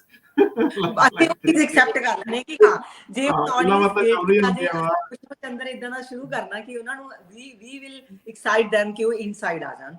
ਪਰ ਥੋੜੇ ਜਿਹੇ ਬਾਕੀ ਸਾਡੀਆਂ ਕੁੜੀਆਂ ਦੀਆਂ ਫੋਟੋਆਂ ਖਿੱਚਣੀਆਂ, you know like selfies we don't get time. ਇਹ ਵੀ ਜ਼ਰੂਰੀ ਆ। ਤਿਆਰ ਹੋ ਆਡੀਅנס ਲੇਟ ਨਾ ਆਉਣ ਤੇ ਉਹ ਪਹਿਲਾਂ ਆਉਣ, ਆਪਣੇ ਲੋਕਲ ਆਰਟਿਸਟ ਨੂੰ ਸਪੋਰਟ ਕਰਨ। That's what you are trying to tell them। ਹਾਂ, ਕਿ ਸਪੈਸ਼ਲੀ ਜਿਹੜੀ ਯੰਗ ਜਨਰੇਸ਼ਨ ਆ ਉਹਨਾਂ ਨੂੰ ਸਪੋਰਟ ਕਰਨਾ ਬਹੁਤ ਜ਼ਰੂਰੀ ਹੈ ਜੀ। ਸਪੌਂਸਰਸ, ਉਹਨਾਂ ਬਾਰੇ ਸਪੌਂਸਰਸ, ਹਾਂਜੀ ਸਪੌਂਸਰਸ ਵੀ ਮੈਂ ਗੱਲ ਕਹਿਣੀ ਹੈ ਕਿ ਸਪੌਂਸਰਸ ਨੇ ਆਬਵੀਅਸ ਮਨੀ ਇਨਵੈਸਟਮੈਂਟ ਕੀਤੀ ਹੁੰਦੀ ਆ। ਉੱਥੇ ਮੇਰੀ ਰਿਸਪੌਂਸਿਬਿਲਿਟੀ ਬਣਦੀ ਹੈ ਕਿ ਆਈ ਵਿਲ ਐਡਵਰਟਾਈਜ਼ them, ਲੋਕਾਂ ਨੂੰ ਦੱਸਾਂ ਕਿ ਆਹ ਚੀਜ਼ ਉਹਨਾਂ ਦਾ ਬਿਜ਼ਨਸ ਆ। ਠੀਕ ਹੈ ਨਾ। ਕਈ ਵਾਰ ਕੁਝ ਸਪੌਂਸਰਸ ਦੀ ਇਹ ਪ੍ਰੋਬਲਮ ਹੋ ਜਾਂਦੀ ਹੁੰਦੀ ਆ, ਉਹ ਕਹਿੰਦੇ ਹੁੰਦੇ ਆ ਕਿ ਮੈਂ ਚਾਹੁੰਦੀ ਹਾਂ ਕਿ ਮੈਂ ਇਕੱਲਾ ਹੀ ਸਪੌਂਸਰ ਆਵਾਂ, ਮੇਰੇ ਬ੍ਰਾਂਡ ਦਾ ਦੂਸਰਾ ਬੰਦਾ ਨਾ ਆਵੇ। ਹੁਣ ਫੋਰ ਐਗਜ਼ਾਮਪਲ ਮੇਰਾ ਬੁਟੀਕ ਹੈ, ਮੈਂ 10 ਬੁਟੀਕਸ ਨੂੰ ਲੈ ਕੇ ਆ ਸਕਦੀ ਹਾਂ, ਮੈਨੂੰ ਕੋਈ ਪ੍ਰੋਬਲਮ ਨਹੀਂ। ਬਿਕਾਜ਼ ਯਾਰ ਹੁਣ ਆਪਣੀ ਪੰਜਾਬੀ ਲੋਕ ਇੰਨੇ ਜ਼ਿਆਦਾ ਵੱਧ ਗਏ ਆ ਕਿ I can't fulfil all the requirements, ਕਿਉਂਕਿ ਮੇਰੇ ਹੋਰ ਵੀ ਬਹੁਤ ਸਾਰੇ ਕੰਮ ਨੇ। ਐਂਡ ਮੇਰਾ ਕੰਮ ਹੈ ਸਿਰਫ ਲੋਕਾਂ ਨੂੰ ਦੱਸਣਾ ਕਿ ਯਾਰ ਮੈਂ ਵੀ ਸੂਟ ਸੈਲ ਕਰਦੀ ਪਈ ਹਾਂ, ਆ ਵੀ ਕਰ ਰਿਹਾ because everybody have a different choice. ਕੁਛ ਲੋਕਾਂ ਨੂੰ ਮੇਰੀ ਕਲੈਕਸ਼ਨ ਵਧੀਆ ਲੱਗਣੀ ਹੈ, ਕੁਛ ਨੂੰ ਇੱਧਰ, ਕੁਛ ਨੂੰ ਇੱਧਰ। ਆਪਾਂ ਲੋਕਾਂ ਨੂੰ ਆਪਸ਼ਨਸ ਦੇਣੀਆਂ, ਪਿਕ ਲੋਕਾਂ ਨੇ ਕਰਨਾ। ਤੁਹਾਨੂੰ ਆਪਣੇ ਕੰਮ ਤੇ ਇੰਨਾ ਕੁ ਟਰਸਟ ਹੋਣਾ ਚਾਹੀਦਾ ਕਿ ਆਮ ਗਿਵਿੰਗ ਮਾਈ ਬੈਸਟ। ਮੈਂ ਲੋਕਾਂ ਤੱਕ ਮੇਰਾ ਕੰਮ ਲੋਕਾਂ ਤੱਕ ਪਹੁੰਚਾਉਣਾ, ਸਰਵਿਸਿਜ਼ ਦੇਣੀਆਂ। ਇਹ ਸਾਡੀ ਸਪੌਂਸਰ ਦੀ ਰਿਸਪੌਂਸਿਬਿਲਿਟੀਜ਼ ਹੋ ਜਾਂਦੀਆਂ ਨੇ ਕਿ ਕਿਸੇ ਕਲਾਇੰਟ ਨੂੰ ਕਿਵੇਂ ਬਣ ਕੇ ਰੱਖਣਾ। ਜੀ। ਤੇ ਦੂਸਰੀ ਚੀਜ਼ ਸਪਾਂਸਰਸ ਨੂੰ ਸਭ ਤੋਂ ਵੱਡੀ ਗੱਲ ਹੁੰਦੀ ਆ, ਵੈਰੀ ਇੰਪੋਰਟੈਂਟ ਗੱਲ, ਕਿ ਜਦੋਂ ਕੋਈ ਆਰਟਿਸਟ ਆਇਆ ਹੁੰਦਾ, ਸਪਾਂਸਰਸ ਨੂੰ ਇਹ ਹੁੰਦੀ ਆ ਕਿ ਬਸ ਆਰਟਿਸਟ ਦੇ ਨਾਲ ਸਾਡੀਆਂ, ਅਸੀਂ ਸਟੇਜ ਤੇ ਰਹੀਏ, ਸਾਡੀਆਂ ਹੀ ਫੋਟੋਆਂ ਰਹਿਣ, ਸਾਡਾ ਹੀ ਉਹ ਰਹੇ। ਉੱਥੇ ਥੋੜਾ ਜਿਹਾ ਹਾਰਡ ਟਾਈਮ ਹੋ ਜਾਂਦਾ ਕਿ ਜਦੋਂ ਆਰਟਿਸਟ ਸਟੇਜ ਤੇ ਆਉਂਦਾ ਕਿ ਅਸੀਂ ਉਹਨੂੰ ਸਿੰਗਿੰਗ ਲਾਈਵ ਗਵਾਈਏ ਕਿ ਅਸੀਂ ਫੋਟੋਆਂ ਖਿਚਾਈਏ। ਜੇ ਅਸੀਂ ਉਹਨਾਂ ਦੀਆਂ ਫੋਟੋਆਂ ਖਿਚਾ ਦਿੰਦੇ ਆ ਤਾਂ ਸਿੰਗਰ ਗੁੱਸੇ ਹੋ ਜਾਂਦਾ ਕਿ ਯਾਰ ਤੁਸੀਂ ਕੀ ਕਰੀ ਜਾਂਦੇ ਹੋਗੇ, ਸਾਨੂੰ ਅਸੀਂ ਗਾਉਣ ਆਏ ਆ, ਇਹ ਕੰਟਰੀ ਸਾਨੂੰ ਗਾਉਣ ਦਾ ਮੌਕਾ ਨਹੀਂ ਦਿੱਤਾ। ਜੇ ਅਸੀਂ ਸਪਾਂਸਰਸ ਦੀਆਂ ਫੋਟੋਆਂ ਨਹੀਂ ਖਿਚਾਉਂਦੇ ਤਾਂ ਉੱਥੇ ਸਪਾਂਸਰਸ ਗੁੱਸੇ ਹੋ ਜਾਂਦੇ ਆ ਕਿ ਯੂ ਨੋ ਅਸੀਂ ਪੇ ਕੀਤਾਗਾ। ਆਈ ਨੋ ਅੱਜ ਮੈਂ ਬਹੁਤ ਬਲੰਟ ਹੋ ਕੇ ਬੋਲ ਰਹੀ ਹਾਂ, but this is the truth. ਬਹੁਤ ਸਾਰੇ ਲੋਕ ਗੁੱਸੇ ਵੀ ਹੋਣਗੇ ਪਰ ਇਹ ਟਰੂਥ ਹੈ, ਕਿਉਂਕਿ ਸਾਨੂੰ ਵੀ ਇਹ ਹੁੰਦਾ ਕਿ ਯਾਰ ਜਿਹੜੇ ਸਾਡੇ ਤੇ ਇੰਨਾ ਟਰਸਟ ਕਰਦੇ ਆ, ਡੈਫੀਨੇਟਲੀ ਸਾਰਿਆਂ ਨੂੰ ਆਰਟਿਸਟ ਨੂੰ ਮਿਲਣ ਦੀ ਚਾਹਤ ਹੁੰਦੀ ਆ। ਪਰ ਮੈਂ ਸੋਚਦੀ ਹਾਂ ਕਿ ਜਦੋਂ ਮੈਂ ਅਗਲੇ ਸਾਲ ਕੋਈ ਸ਼ੋਅ ਆਰਗੇਨਾਈਜ਼ ਕਰੂੰਗੀ ਤਾਂ ਮੈਂ ਇਹ ਚੀਜ਼ ਪਲਾਨ ਕਰੂੰਗੀ ਕਿ ਜਿਹੜੇ ਸਾਡੇ ਸਪਾਂਸਰਸ ਆ ਉਹਨਾਂ ਲਈ ਮੈਂ ਕੁਝ ਸਪੈਸ਼ਲ ਕਰ ਸਕਾਂ ਕਿ they can meet the artist and click the photos, ਤਾਂ ਕਿ ਸ਼ੋਅ ਦੇ ਉੱਪਰ ਸਟੇਜ ਦੇ ਉੱਪਰ ਆਰਟਿਸਟ ਪਰਫਾਰਮ ਤੁਸੀਂ ਸਾਰੇ ਮਤਲਬ ਸਟੇਜ ਦੇ ਨੀਚੇ ਸਾਰੇ ਡਾਂਸ ਕਰੋ, ਇੰਜੋਏ ਕਰੋ। ਨਾ ਆਰਟਿਸਟ ਨੂੰ ਪ੍ਰੋਬਲਮ ਹੋਵੇ, ਨਾ ਸਪਾਂਸਰਸ ਨੂੰ ਕੋਈ ਪ੍ਰੋਬਲਮ ਹੋਵੇ। ਸਪਾਂਸਰ ਦਾ ਫੋਟੋਆਂ ਖਿਚਾਉਣ ਦਾ ਦਿਲ ਆ, ਉਹਨਾਂ ਦੀਆਂ ਫੋਟੋਆਂ ਖਿੱਚੀਆਂ ਜਾਣ, ਆਰਟਿਸਟ ਦਾ ਗਾਉਣ ਦਾ ਦਿਲ ਆ, ਉਹ ਗਾ ਸਕੇ। ਹਾਂ, ਕਿਤੇ ਕਿਤੇ ਐਕਸਪੈਰੀਮੈਂਟ ਕੀਤੇ ਗਏ ਨੇ ਔਰ ਕਾਫੀ ਹੱਦ ਤੱਕ ਕਾਮਯਾਬ ਵੀ ਰਹੇ ਨੇ ਕਿ ਇਵੈਂਟ ਤੋਂ ਇੱਕ ਦਿਨ ਪਹਿਲਾਂ ਸਪਾਂਸਰਸ ਨੂੰ ਮਿਲਾ ਦਿੱਤਾ ਜਾਂਦਾ ਤੇ that can become A good promotion. ਉਹ ਵੀ ਹੋ ਜਾਂਦੀ ਹੈ ਕਿ ਸਾਰੇ ਫਿਰ ਫੋਟੋਆਂ ਸ਼ੇਅਰ ਕਰਦੇ ਨੇ ਕਿ ਕੱਲ ਨੂੰ ਸ਼ੋਅ ਆਓ, ਬਟ ਉਹ some time artist side too much ਹੋ ਜਾਂਦਾ। ਸਭ ਤੋਂ ਵੱਡੀ ਪ੍ਰੋਬਲਮ ਪਤਾ ਕੀ ਹੋ ਜਾਂਦੀ ਹੈ ਕਿ ਜਾਂ ਤਾਂ ਇਹ ਹੋਵੇ ਨਾ ਕਿ ਜਦੋਂ ਅਸੀਂ ਇੱਕ ਸ਼ੋਅ ਬਾਏ ਕਰ ਰਹੇ ਹਾਂ, ਹਨਾ, ਕਈ ਵਾਰ ਇਹ ਹੋ ਜਾਂਦੀ ਹੈ ਕਿ ਮੀਟ ਐਂਡ ਗ੍ਰੀਟ, ਕਈ ਵਾਰ ਆਰਟਿਸਟ ਵੀ ਐਕਸਪੈਕਟ ਕਰਦੇ ਆ ਕਿ ਸਾਨੂੰ ਐਕਸਟਰਾ ਪੇਮੈਂਟ ਹੋਵੇ, ਠੀਕ ਹੈ। ਤੇ ਕਈ ਵਾਰ ਜਿਹੜੇ ਆਪਣਾ ਟੂਰ ਲੈ ਕੇ ਆਉਂਦੇ ਆ ਉਹ ਵੀ ਐਕਸਪੈਕਟ ਕਰਦੇ ਆ ਕਿ ਅਸੀਂ ਉਹਨਾਂ ਨੂੰ ਐਕਸਟਰਾ ਪੇ ਕਰੀਏ। ਜਦੋਂ ਸਾਨੂੰ ਕਿਸੇ ਚੀਜ਼ ਲਈ ਹੋਰ ਐਕਸਟਰਾ ਪੇ ਕਰਨਾ ਪੈ ਜਾਂਦਾ, ਉਹ ਥੋੜਾ ਜਿਹਾ ਔਕਵਰਡ ਹੋ ਜਾਂਦਾ। ਇਸ ਕਰਕੇ ਫਿਰ ਅਸੀਂ ਸੋਚਦੇ ਹਾਂ ਕਿ ਇਕੱਲਾ ਸ਼ੋਅ ਕਰਾ ਦਈਏ, ਯਾਰ we can't afford to things together. That's the only reason ਕਿ ਆਪਾਂ ਮੀਟ ਐਂਡ ਗ੍ਰੀਟ ਨਹੀਂ ਕਰਾਉਂਦੇ। ਐਂਡ ਆਰਟਿਸਟ ਦੀ ਸਾਈਡ ਤੋਂ ਆਪਾਂ ਦੇਖੀਏ, ਉਹ ਵੀ ਆਪਣੀ ਜਗ੍ਹਾ ਤੇ ਸਹੀ ਆ, ਕਿਉਂਕਿ ਜਦੋਂ artist the meat and greet ਕਰਾਈ ਜਾਂਦੀ ਆ, ਕਈ ਵਾਰ ਸਾਡੇ ਵਰਗੇ ਆਰਗੇਨਾਈਜ਼ਰ ਇਹ ਲਾਲਚ ਕਰ ਲੈਂਦੇ ਆ ਕਿ ਕੱਲੇ ਸਪਾਂਸਰ ਤੋਂ ਬਿਨਾਂ ਟਿਕਟਾਂ, ਪੈਸੇ ਇਕੱਠੇ ਕਰਨ ਦੀ, ਟਿਕਟਾਂ ਵੇਚਣ ਦੀ ਕੋਸ਼ਿਸ਼ ਕਰਦੇ ਆ ਕਿ ਜਿਹੜੇ ਸਾਡੇ ਸਪਾਂਸਰ ਨਹੀਂ ਉਹਨਾਂ ਨੂੰ ਪੈਸੇ ਦੇ, ਉਹਨਾਂ ਤੋਂ ਪੈਸੇ ਲੈ ਕੇ ਅਸੀਂ ਉਹਨਾਂ ਦੀ ਫੋਟੋ ਖਿਚਾ ਲਈਏ। ਸੋ ਸਾਨੂੰ ਦੋਨਾਂ ਨੂੰ ਇਹ ਚੀਜ਼ ਬੈਲੈਂਸ ਕਰਨਾ ਪਊਗਾ ਕਿ ਆਰਟਿਸਟ ਨੂੰ ਇਹ ਚੀਜ਼ ਸਮਝਣੀ ਪਊਗੀ ਕਿ ਮੀਟ ਐਂਡ ਗ੍ਰੀਟ ਜ਼ਰੂਰੀ ਆ, ਜਿੰਨਾ ਲੋਕਾਂ ਨੇ ਪੈਸੇ ਦਿੱਤੇ ਉਹਨਾਂ ਨਾਲ ਫੋਟੋ ਖਿਚਾਉਣੀ ਆ, ਪਰ ਐਜ਼ ਏ ਆਰਗੇਨਾਈਜ਼ਰ ਸਾਨੂੰ ਇਹ ਚੀਜ਼ ਮੇਕ ਸ਼ੋਰ ਕਰਨੀ ਪਊਗੀ ਉੱਥੇ ਸਿਰਫ ਸਪਾਂਸਰ ਹੋਣੇ ਚਾਹੀਦੇ ਆ। ਸਪਾਂਸਰ ਦੇ ਵਿੱਚ ਵੀ ਜੇ ਕੋਈ ਕਿੰਨਾ ਮਰਜ਼ੀ ਆ, ਵੀ ਮਤਲਬ 2 ਬੰਦੇ ਹੋਣੇ ਚਾਹੀਦੇ, ਹਸਬੈਂਡ ਵਾਈਫ ਜਾਂ ਇੱਕ ਬੱਚਾ, ਨਾ ਕਿ ਇੱਕ ਸਪਾਂਸਰ ਦੇ ਨਾਲ ਉਹਦੇ ਚਾਚੇ ਤਾਏ ਫੁੱਫੜ ਮਾਸੀ ਸਾਰੇ ਲੈ ਕੇ ਜਾਈਏ।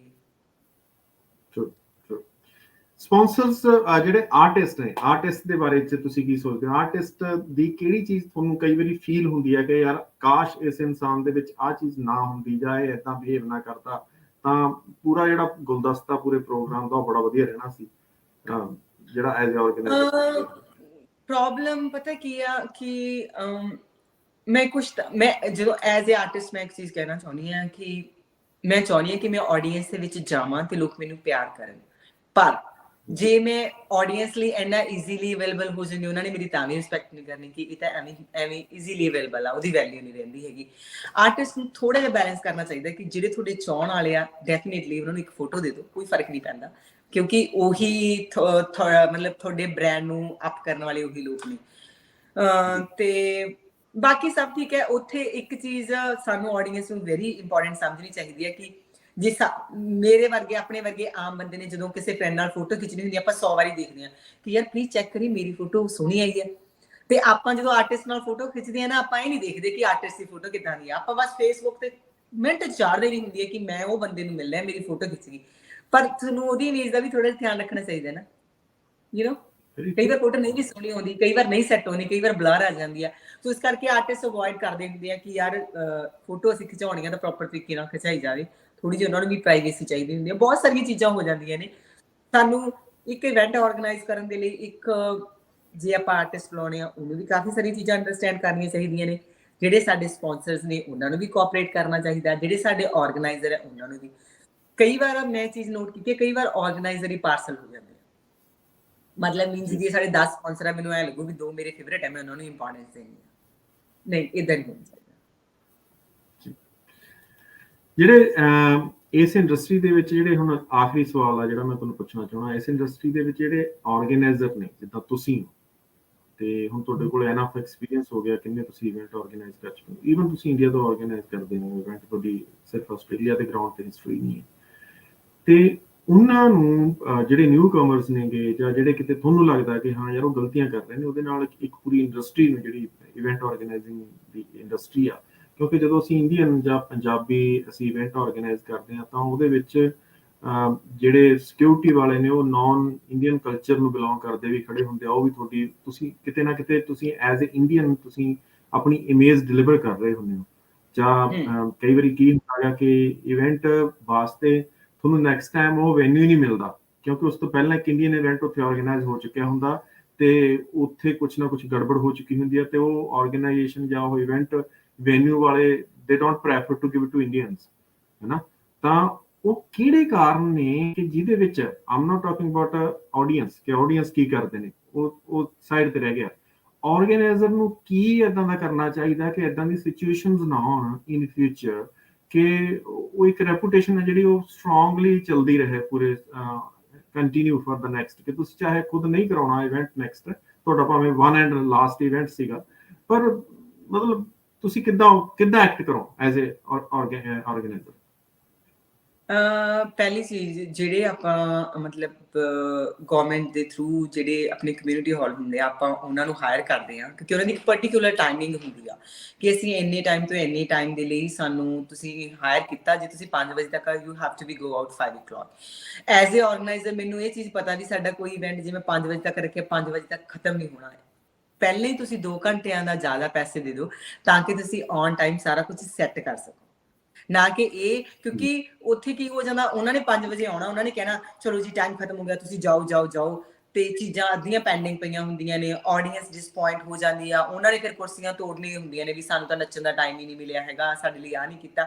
ਸੋ ਕੋਈ ਵੀ ਚੀਜ਼ ਥੋੜੀ ਐਕਸਟਰਾ ਕਰ ਲਓ, ਥੋੜਾ ਟਾਈਮ ਐਕਸਟਰਾ ਲੈ ਲਓ, ਤਾਂ ਕਿ ਤੁਸੀਂ ਜਦੋਂ ਉਹਨਾਂ ਨੂੰ ਕੋਈ ਚੀਜ਼ ਰਿਟਰਨ ਕਰਨੀ ਆ ਉਹਦੀ ਪ੍ਰੋਪਰ ਕਲੀਨਿੰਗ ਕਰਾ ਕੇ ਉਹਨੂੰ ਪ੍ਰੋਪਰ ਸੈੱਟ ਕਰਕੇ, ਸਿਰਫ $200-400 ਦੀ ਗੱਲ ਹੁੰਦੀ ਹੈ ਨਾ, ਕਈ ਵਾਰ ਜੇਬ ਚ ਲਾ ਦੋ ਯਾਰ, ਮਤਲਬ ਪੈਸਾ ਸਾਰਾ ਕੁਝ ਨਹੀਂ ਹੁੰਦਾ, ਇੱਜ਼ਤ ਕਮਾਉਣੀ ਬਹੁਤ ਔਖੀ ਆ, ਤੇ ਉਹਨੂੰ ਮੇਨਟੇਨ ਰੱਖਣ ਲਈ ਜੇ ਸਾਨੂੰ ਥੋੜੀ ਮਨੀ ਸਪੈਂਡ ਕਰਨੀ ਪੈ ਜੇ ਤਾਂ ਵੀ suppose we have to be, ਕਿਉਂਕਿ ਛੋਟੀ ਛੋਟੀ ਚੀਜ਼ ਚ ਬੱਚਤ ਕਰੀ ਨੇ, ਘਰ ਦੇ ਕੰਮਾਂ ਚੋਂ ਕਰ ਲਓ, ਕਿ ਮੈਨੂੰ ਲੱਗੇ ਕਿ ਮੈਂ ਗਰੋਸਰੀ ਸ਼ਾਪਿੰਗ ਕਰਨ ਜਾ ਰਹੀ ਹਾਂ, ਮੈਂ ਓਵਰ ਵੇਸਟਿੰਗ ਕਰ ਰਹੀ ਹਾਂ, ਜਾਂ ਮੈਨੂੰ ਲੱਗੂ ਮੈਂ ਕੱਪੜੇ ਲੈਣ ਜਾ ਰਹੀ ਹਾਂ, ਮੈਂ ਥੋੜੀ ਜਿਹੀ ਘੱਟ ਲੈ ਲਾਂ, ਪਰ ਜਦੋਂ ਤੁਸੀਂ ਲੋਕਾਂ ਦੇ ਪੈਸੇ ਨਾਲ ਇੱਕ ਇਵੈਂਟ ਆਰਗੇਨਾਈਜ਼ ਕਰਦੇ ਹੋ, ਉੱਥੇ ਤੁਸੀਂ ਜਿਹੜੀ ਵੀ ਮਨੀ ਹੈਗੀ ਉਹਨੂੰ ਪ੍ਰੋਪਰ ਯੂਜ਼ ਕਰੋ, ਤਾਂ ਕਿ ਲੋਕ ਵੀ ਖੁਸ਼ ਹੋ ਜਾਣ, ਜਿਹੜੀ ਪਲੇਸ ਆ ਜਿੱਥੋਂ ਆਪਾਂ ਕੋਈ ਚੀਜ਼ ਵੈਨਿਊ ਹਾਇਰ ਕੀਤਾ ਉਹ ਵੀ ਸੈਟੀਸਫਾਈ ਹੋ ਜਾਣ। ਐਂਡ ਸੈਕੰਡਲੀ ਪ੍ਰੋਬਲਮ ਕੀ ਆਉਂਦੀ ਹੈ ਕਿ ਜਦੋਂ ਅਸੀਂ ਕੋਈ ਇਵੈਂਟ ਕਰਾਉਣੇ ਆ, ਸਾਡੀ ਕੋਸ਼ਿਸ਼ ਇਹ ਹੁੰਦੀ ਆ ਕਿ ਜਿਹੜੀ ਅਸੀਂ ਸਿਕਿਉਰਿਟੀ ਲੈਣੀ ਆ ਉਹ ਅਸੀਂ ਪੰਜਾਬੀ ਨਾਲ ਲਈਏ। ਪੰਜਾਬੀ ਨਾ ਲੈਣ ਦਾ ਕਾਰਨ ਇਹ ਹੁੰਦਾ ਕਿਉਂਕਿ ਆਪਣੇ ਪੰਜਾਬੀ ਬੰਦੇ ਪੰਜਾਬੀਆਂ ਦੀ ਸੁਣਦੇ ਨਹੀਂ ਹੈਗੇ, ਤੇ ਜਦੋਂ ਅਸੀਂ ਦੂਸਰੀ ਕਮਿਊਨਿਟੀ ਚਾਹੇ ਤੁਸੀਂ ਲਾ ਲਓ ਔਜ਼ੀ, ਜਦੋਂ ਅਸੀਂ ਹਾਇਰ ਕਰਦੇ ਹਾਂ ਐਜ਼ ਏ ਸਿਕਿਉਰਿਟੀ, ਉੱਥੇ ਪ੍ਰੋਬਲਮ ਇਹ ਆ ਜਾਂਦੀ ਹੈ ਵੀ ਉੱਥੇ ਕਈ ਵਾਰ ਇਹ ਚੀਜ਼ਾਂ ਦੀ ਅੜ ਜਾਂਦੀਆਂ ਵੀ ਉਹਨਾਂ ਨੂੰ ਸਮਝਾਉਣਾ ਔਖਾ ਹੋ ਜਾਂਦਾ, ਇੱਕ ਆਪਣੀ ਲੈਂਗੁਏਜ ਦਾ ਫਰਕ ਤਾਂ ਪੈਂਦਾ ਹੀ ਹੈ ਨਾ, ਉੱਥੇ ਥੋੜੀ ਜਿਹੀ ਪ੍ਰੋਬਲਮ ਆਉਂਦੀ ਹੈ, ਤੇ ਸਮਝ ਨਹੀਂ ਆਉਂਦੀ ਹੁੰਦੀ ਕਿ ਅਸੀਂ ਕੀ ਡਿਸੀਜਨ ਲਈਏ। Still question for everyone, how to manage it? Yes. mix match cocktail ਮੇਰੇ ਖਿਆਲ ਚ ਕਰਨਾ ਪੈਣਾ ਅਸੀਂ ਪੰਜਾਬੀ ਹੁੰਦੇ। ਹੁਣ ਮੈਂ ਸੋਚਿਆ ਕਿ ਅਗਲੀ ਵਾਰੀ ਜੇ 5 ਗੋਰੇ ਲੈਣੇ ਆ ਤੇ ਨਾਲ 2 ਪੰਜਾਬੀ ਵੀ ਰੱਖਣੇ ਆ, ਕਿ ਜਿੱਥੇ ਕੋਈ ਕੁੜੀਆਂ ਜਾਂ ਬੰਦੇ ਨਹੀਂ ਸੁਣਨਗੇ ਉੱਥੇ ਗੋਰੇ ਭੇਜ ਦਿਆ ਕਰਨਗੇ, ਕਿਉਂਕਿ ਜਦੋਂ ਕੋਈ ਦੂਸਰੇ ਕਮਿਊਨਿਟੀ ਦਾ ਲੋਕ ਕਹਿੰਦੇ ਕਿ sorry ma'am you Kant go that side, ਉਹਦੀ ਸੁਣ ਲੈਣਗੇ। ਜਦੋਂ ਕੋਈ ਪੰਜਾਬੀ ਕਹਿੰਦਾ ਵੀਰੇ ਬਣ ਕੇ ਮੈਨੂੰ ਚੱਲ ਲੈਂਦੇ, ਫੋਟੋ ਖਿਚਾ ਲੈਂਦੇ, ਮੈਨੂੰ ਐ ਕਰ ਲੈਂਦੇ, ਉੱਥੇ ਸਮਝ ਨਹੀਂ ਆਉਂਦੀ ਹੁੰਦੀ ਮੁੰਡਿਆਂ ਨੂੰ ਵੀ ਕੀ ਕਰੀਏ, ਹੁਣ ਵੀਰੇ ਹੀ ਕਹਤਾ ਇਹਨੇ ਭਰਾ ਹੀ ਕਹਤਾ, ਉੱਥੇ ਯੂ ਨੋ ਲਾਈਕ ਬਹੁਤ ਕੁਝ ਕਰਨ ਵਾਲਾ, ਕੁਝ ਚੀਜ਼ਾਂ ਚੇਂਜ ਨਹੀਂ ਹੋ ਸਕਦੀਆਂ। ਬਸ ਮੈਂ ਇੱਕ ਚੀਜ਼ ਕਹਿਣੀ ਹੈ ਕਿ ਯਾਰ ਇੱਕ ਦੂਜੇ ਨੂੰ ਸਪੋਰਟ ਕਰੋ। ਇੱਕ ਮੇਰੀ ਹਮੇਸ਼ਾ ਇੱਕ ਐਗਜ਼ਾਮਪਲ ਹੁੰਦੀ ਆ, ਤੁਸੀਂ ਦੇਖ ਲਓ ਕਿ ਚਾਈਨੀਜ਼ ਕਮਿਊਨਿਟੀ ਉਹ ਆਪਣੀ ਕਮਿਊਨਿਟੀ ਨੂੰ ਇੰਨਾ ਸਪੋਰਟ ਕਰਦੇ ਆ ਕਿ ਤੁਸੀਂ ਦੇਖ ਲਓ ਕਿ ਉਹ ਅੱਜ ਉਹ ਕਿੱਥੇ ਪਹੁੰਚੇ ਹੋਏ ਆ, ਪਰ ਆਪਣੀ ਕਮਿਊਨਿਟੀ 'ਚ this is very big truth ਹੈ, ਬਹੁਤ ਸੱਚ ਹੈ ਇਹ, ਕਿ ਇੱਕ ਦੂਜੇ ਦੀਆਂ ਲੱਤਾਂ ਖਿੱਚਣੋਂ ਨਹੀਂ ਹਟਦੇ। ਪਤਾ ਨਹੀਂ ਕਿਉਂ ਹੁੰਦਾ, ਕਿਉਂਕਿ ਜੇ ਆਪਾਂ ਚਾਹੁੰਦੇ ਹਾਂ ਕਿ ਆਸਟ੍ਰੇਲੀਆ 'ਚ ਇੱਕ ਆਪਾਂ ਆਪਣਾ ਝੰਡਾ ਗੱਡਣਾ ਨਾ, so we have to be together. ਹਾਂ, if you trying to reach on that point, ਤੁਸੀਂ ਬੜਾ ਵਧੀਆ ਪੁਆਇੰਟ ਪਿਕ ਕੀਤਾ ਚਾਈਨੀਜ਼ ਦਾ। ਚਾਈਨਾ ਅੱਜ ਥ੍ਰੈਟ ਬਣਿਆ ਹੋਇਆ ਦੁਨੀਆ ਵਾਸਤੇ, ਜਾਂ ਦੁਨੀਆ ਦੇ ਜਿਹੜੇ ਵੈਸਟਰਨ ਕਲਚਰ ਆ ਉਹਨਾਂ ਨੂੰ ਇਨਕਾਊਂਟਰ ਕਰਨ ਵਾਸਤੇ ਇਕੱਠੇ ਹੋਣ ਲੱਗੇ ਨੇ, ਉਹਦੇ ਪਿੱਛੇ ਇਕੱਲੀ ਗਵਰਨਮੈਂਟ ਦਾ ਹੱਥ ਨਹੀਂ ਹੈ, ਉੱਥੋਂ ਦੇ ਲੋਕਾਂ ਦਾ ਹੱਥ ਆ, ਉਹਨਾਂ ਦੀ ਇਹੀ ਸਟ੍ਰੈਟਜੀ। ਮੇਰੀ ਆਪਣੀ ਸਟੋਰੀ ਦੇ ਨਾਲ, ਆਪਣੀ ਲਾਈਫ ਦੇ ਨਾਲ ਜੁੜੀ ਸਟੋਰੀ ਮੈਂ ਦੱਸਦਾ ਜੀ, ਕਿ 2000 ਦੇ ਵਿੱਚ, ਉਹਨਾਂ ਦਿਨਾਂ ਦੇ ਵਿੱਚ ਮੈਂ ਅਰਜਨਟੀਨਾ ਦੇ ਵਿੱਚ ਸੀਗੇ, ਉੱਥੋਂ ਦੀ ਇਹ ਗੱਲ ਆ ਕਿ ਇੱਕ ਚਾਈਨੀਜ਼ ਜਦੋਂ ਕੋਈ ਆਉਂਦਾ ਉਹਨਾਂ ਮੁਲਕਾਂ ਦੇ ਵਿੱਚ, ਇਹ ਤਾਂ ਡਿਵੈਲਪ ਕੰਟਰੀਜ਼ ਨੇ, ਉਹਨਾਂ ਮੁਲਕਾਂ ਦੇ ਜਿੱਥੇ ਕਿ ਤੁਸੀਂ ਮਤਲਬ ਜੇ ਖੁਦ ਤੁਸੀਂ ਸੈਟਲ ਹੋ ਨਾ, ਤੁਹਾਨੂੰ ਤੁਸੀਂ ਸਪੇਸ ਨਹੀਂ ਦੋਗੇ ਦੂਜੇ ਨੂੰ, ਪਰ ਉਹਨਾਂ ਮੁਲਕਾਂ ਦੇ ਵਿੱਚ ਵੀ ਜਦੋਂ ਇੱਕ ਚਾਈਨੀਜ਼ ਜਾਂਦਾਗਾ, ਉਹ ਚਾਈਨੀਜ਼ ਜਿਹੜੇ ਦੋਸਤ ਨੇਗੇ ਜਾਂ ਆਲੇ ਦੁਆਲੇ ਵਾਲੇ ਚਾਈਨੀਜ਼ ਨੇ, ਉਹ ਪੈਸੇ ਇਕੱਠੇ ਕਰਕੇ ਉਹਨੂੰ ਇੱਕ ਹੋਰ ਬਿਜ਼ਨਸ ਖੋਲ ਕੇ ਦਿੰਦੇ ਨੇ। ਛੋਟਾ ਬਿਜ਼ਨਸ ਹੋਊਗਾ ਪਰ ਉਹਨੂੰ ਖੋਲ ਕੇ ਦਿੰਦੇ ਆ। ਤੇ ਸਾਡੇ ਵਾਲੇ ਜਦੋਂ ਸਾਡਾ ਕੋਈ ਜਾਂਦਾ ਤਾਂ ਉਸ ਤੋਂ ਘੱਟ ਪੈਸੇ ਦੇ ਉੱਪਰ ਭਾਂਡੇ ਮਜਵਾਉਂਦੇ ਆ ਜਾਂ ਉਹਨਾਂ ਤੋਂ ਏਦਾਂ ਦਾ ਕੰਮ ਕਰਾਉਂਦੇ ਆ। ਉਹਨਾਂ ਦੀ, ਸਾਡੇ ਵਾਲਿਆਂ ਦੀ ਕੋਸ਼ਿਸ਼ ਇਹ ਹੁੰਦੀ ਹੈ ਕਿ ਜ਼ਿਆਦਾਤਰ ਇਹ ਕੰਪਲਾਈ ਹੀ ਬਣਿਆ ਰਹੇ, ਸਾਡਾ ਵਰਕਰ ਹੀ ਬਣਿਆ ਰਹੇ।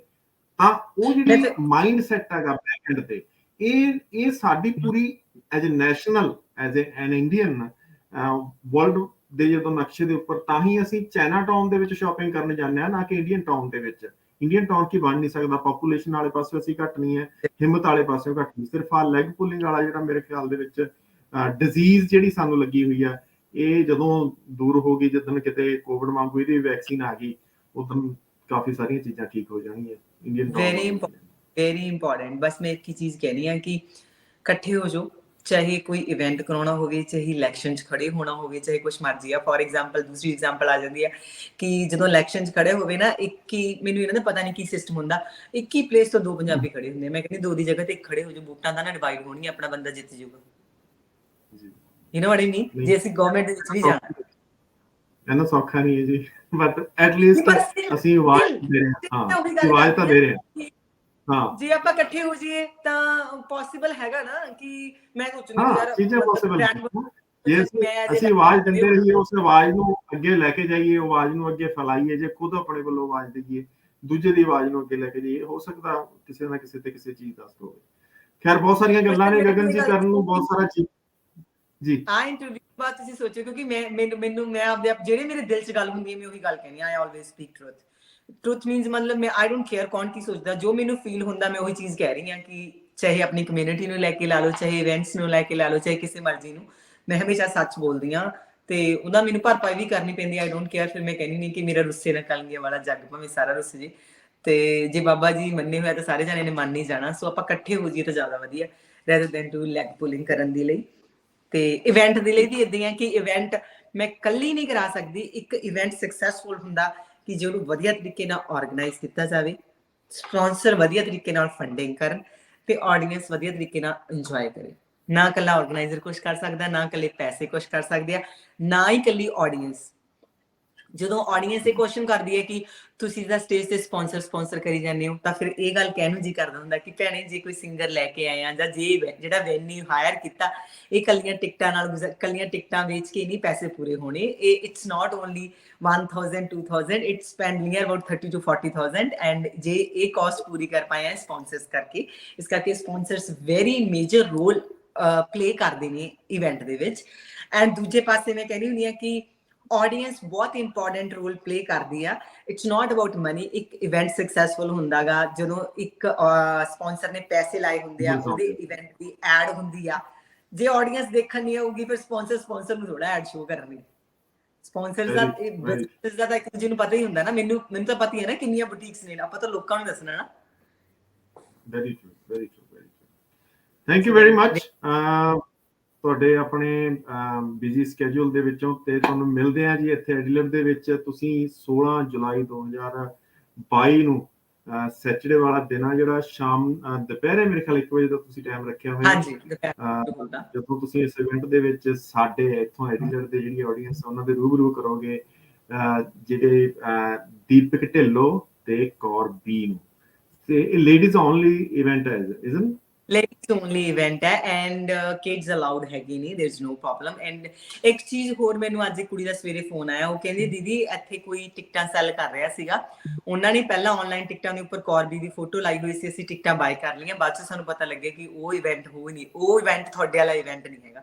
ਸੋ ਮੈਂ ਰਿਕੁਐਸਟ ਕਰਦੀ ਹਾਂ ਸਾਰਿਆਂ ਨੂੰ, ਐਜ਼ ਏ ਆਰਗੇਨਾਈਜ਼ਰ, ਜਿਨ੍ਹਾਂ ਨੇ ਵੀ ਆਨਲਾਈਨ ਟਿਕਟਾਂ ਪਾਈਆਂ ਨੇ, ਮਿਸਗਾਈਡ ਨਾ ਕਰੋ ਆਪਣੇ ਆਪ ਨੂੰ। ਮਤਲਬ ਏਦਾਂ ਦੀਆਂ ਹਰਕਤਾਂ ਨਾ ਕਰੋ ਕਿ ਜਿਹੜੇ ਨਾਰਮਲ ਲੋਕ ਹੈ ਸਾਡੇ ਆਰਗੇਨਾਈਜ਼ਰਾਂ ਤੇ ਟਰਸਟ ਕਰਨੋਂ ਹਟ ਜਾਣ। ਸੋ ਪਲੀਜ਼ ਬੀ ਗੁੱਡ ਕਿਉਂਕਿ ਇੱਕ ਕੁੜੀ ਦਾ ਫੋਨ ਆਇਆ ਸੀ, ਕਹਿੰਦੀ ਲਾਸਟ ਈਅਰ ਦੀ ਕੋਈ ਇਵੈਂਟ ਹੋਇਆ ਸੀਗਾ, ਅਸੀਂ ਟਿਕਟਾਂ ਬਾਏ ਕਰ ਲਈਆਂ, ਐਡੀਲੇਟ ਵਾਲੀਆਂ ਕੁੜੀਆਂ ਕਹਿੰਦੀਆਂ, ਉਸ ਤੋਂ ਬਾਅਦ ਇਵੈਂਟ ਕੈਂਸਲ ਹੋ ਗਿਆ, ਸਾਨੂੰ ਨਾ ਕੋਈ ਰਿਫੰਡ ਮਿਲਿਆ ਨਾ ਕੁਝ ਵਾਸਤਾ। ਉੱਥੇ ਮੈਂ ਆਰਗੇਨਾਈਜ਼ਰ ਨੂੰ ਇੱਕ ਰਿਕੁਐਸਟ ਕਰਦੀ ਹਾਂ ਕਿ ਜੇ ਕਿਸੇ ਪਰਸਨਲ ਰੀਜ਼ਨ ਕਰਕੇ ਜਾਂ ਕਿਸੇ ਵੀ ਰੀਜ਼ਨ ਕਰਕੇ ਕੋਈ ਇਵੈਂਟ ਕੈਂਸਲ ਹੁੰਦਾ, ਪਲੀਜ਼ ਜਿਨ੍ਹਾਂ ਨੇ ਟਿਕਟਾਂ ਬਾਏ ਕੀਤੀਆਂ ਨੇ ਉਹਨਾਂ ਦੇ ਪੈਸੇ ਰਿਫੰਡ ਕਰੋ। ਜੇ ਨਹੀਂ ਰਿਫੰਡ ਕਰਨੇ, ਐਟਲੀਸਟ ਉਹ ਇਵੈਂਟ ਨੂੰ ਤੁਸੀਂ ਨੈਕਸਟ ਟਾਈਮ ਮਤਲਬ ਆਰਗੇਨਾਈਜ਼ ਕਰੋ, ਨਾ ਕਿ ਪੈਸੇ ਜੇਬ 'ਚ ਪਾ ਕੇ ਲੈ ਕੇ ਜਾਓ, ਕਿਉਂਕਿ ਇਹ ਸਾਡੇ ਆਰਗੇਨਾਈਜ਼ਰ ਦੀ ਇਮੇਜ ਖਰਾਬ ਹੁੰਦੀ ਆ। So we have to make sure everything and please ਟਿਕਟਾਂ ਜਿਨ੍ਹਾਂ ਨੇ ਲੈਣੀਆਂ dryticket.com ਤੇ ਟਿਕਟਾਂ ਅਵੇਲੇਬਲ ਨੇ। ਮੇਰੇ ਰੇਸ਼ਮੀ ਕੰਦਾਂ ਦੇ ਪੇਜ ਇੰਸਟਾਗ੍ਰਾਮ ਐਂਡ ਫੇਸਬੁੱਕ ਦੇ ਉੱਪਰ ਬਾਇਓ ਦੇ ਵਿੱਚ ਲਿੰਕ ਪਿਆ, ਉੱਥੋਂ ਜਾ ਕੇ ਟਿਕਟਾਂ ਲੈ ਸਕਦੇ ਹੋ। ਜੇ ਕਿਸੇ ਦੀ ਕੋਈ ਇਨਕੁਆਇਰੀ ਹੈ, you can ask me and I will make sure ਕਿ ਐਡੀਲੇਡ ਦੀਆਂ ਤੀਆਂ ਬੈਸਟ ਤੀਆਂ ਹੋਣਗੀਆਂ, ਆਪਾਂ ਬਹੁਤ ਇੰਜੋਏ ਕਰਾਂਗੇ। ਤੇ ਤੁਸੀਂ ਸਾਰਿਆਂ ਨੇ ਮੈਨੂੰ ਇੰਨਾ ਪਿਆਰ ਦੇਣਾ ਕਿ ਹਰ ਵਾਰੀ ਮੈਨੂੰ ਲੱਗੇ ਕਿ ਨਹੀਂ ਯਾਰ, ਐਡੀਲੇਡ ਤਾਂ ਤੀਆਂ ਕਰਾਉਣੀਆਂ ਨੇ।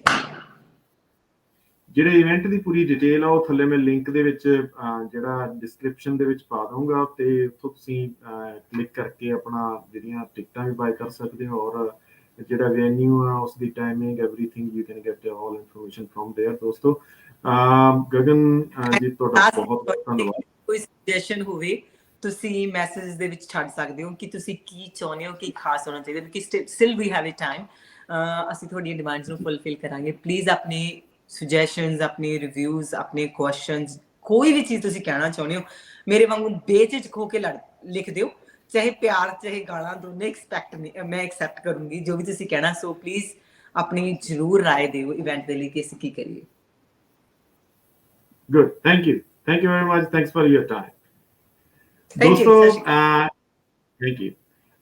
ਇਹ ਸਨ ਗਗਨਦੀਪ ਐਨਰਜੀ ਟੌਨਿਕ ਨੇ। ਬਹੁਤ ਸਾਰੀਆਂ ਜਿਹੜੀਆਂ ਗੱਲਾਂ ਬਾਤਾਂ ਦੇ ਵਿੱਚ ਸੋ ਮਚ ਐਨਰਜੀ ਹੁੰਦੀ ਹੈ ਇਹਨਾਂ ਦੇ, ਤੇ ਉਮੀਦ ਕਰਦੇ ਹਾਂ ਤੁਹਾਨੂੰ ਇਹ ਜਿਹੜਾ ਈਸਟ ਵੈਸਟ ਵਿਦ ਬਾਈ ਨੇਪਾਲ ਚੰਗਾ ਲੱਗਿਆ ਹੋਊਗਾ। ਲੋਕਲ ਗੱਲਾਂ ਕਰਨ ਦੀ ਕੋਸ਼ਿਸ਼ ਮੈਂ ਕਰਦਾ, ਸਾਡੇ ਆਪਣੇ ਮੁੱਦੇ ਨੇ ਉਹਨਾਂ ਦੇ ਉੱਪਰ ਮੈਂ ਗੱਲਬਾਤ ਕਰਨ ਦੀ ਕੋਸ਼ਿਸ਼ ਕਰਦਾ। ਮੇਰੇ ਲਈ ਜਿਸ ਧਰਤੀ ਦੇ ਉੱਪਰ ਅਸੀਂ ਰਹਿੰਦੇ ਹਾਂ ਇਸ ਨੂੰ ਪਹਿਲ ਦੇ ਤੌਰ ਤੇ ਮੈਂ ਹਮੇਸ਼ਾ ਲੈਂਦਾ।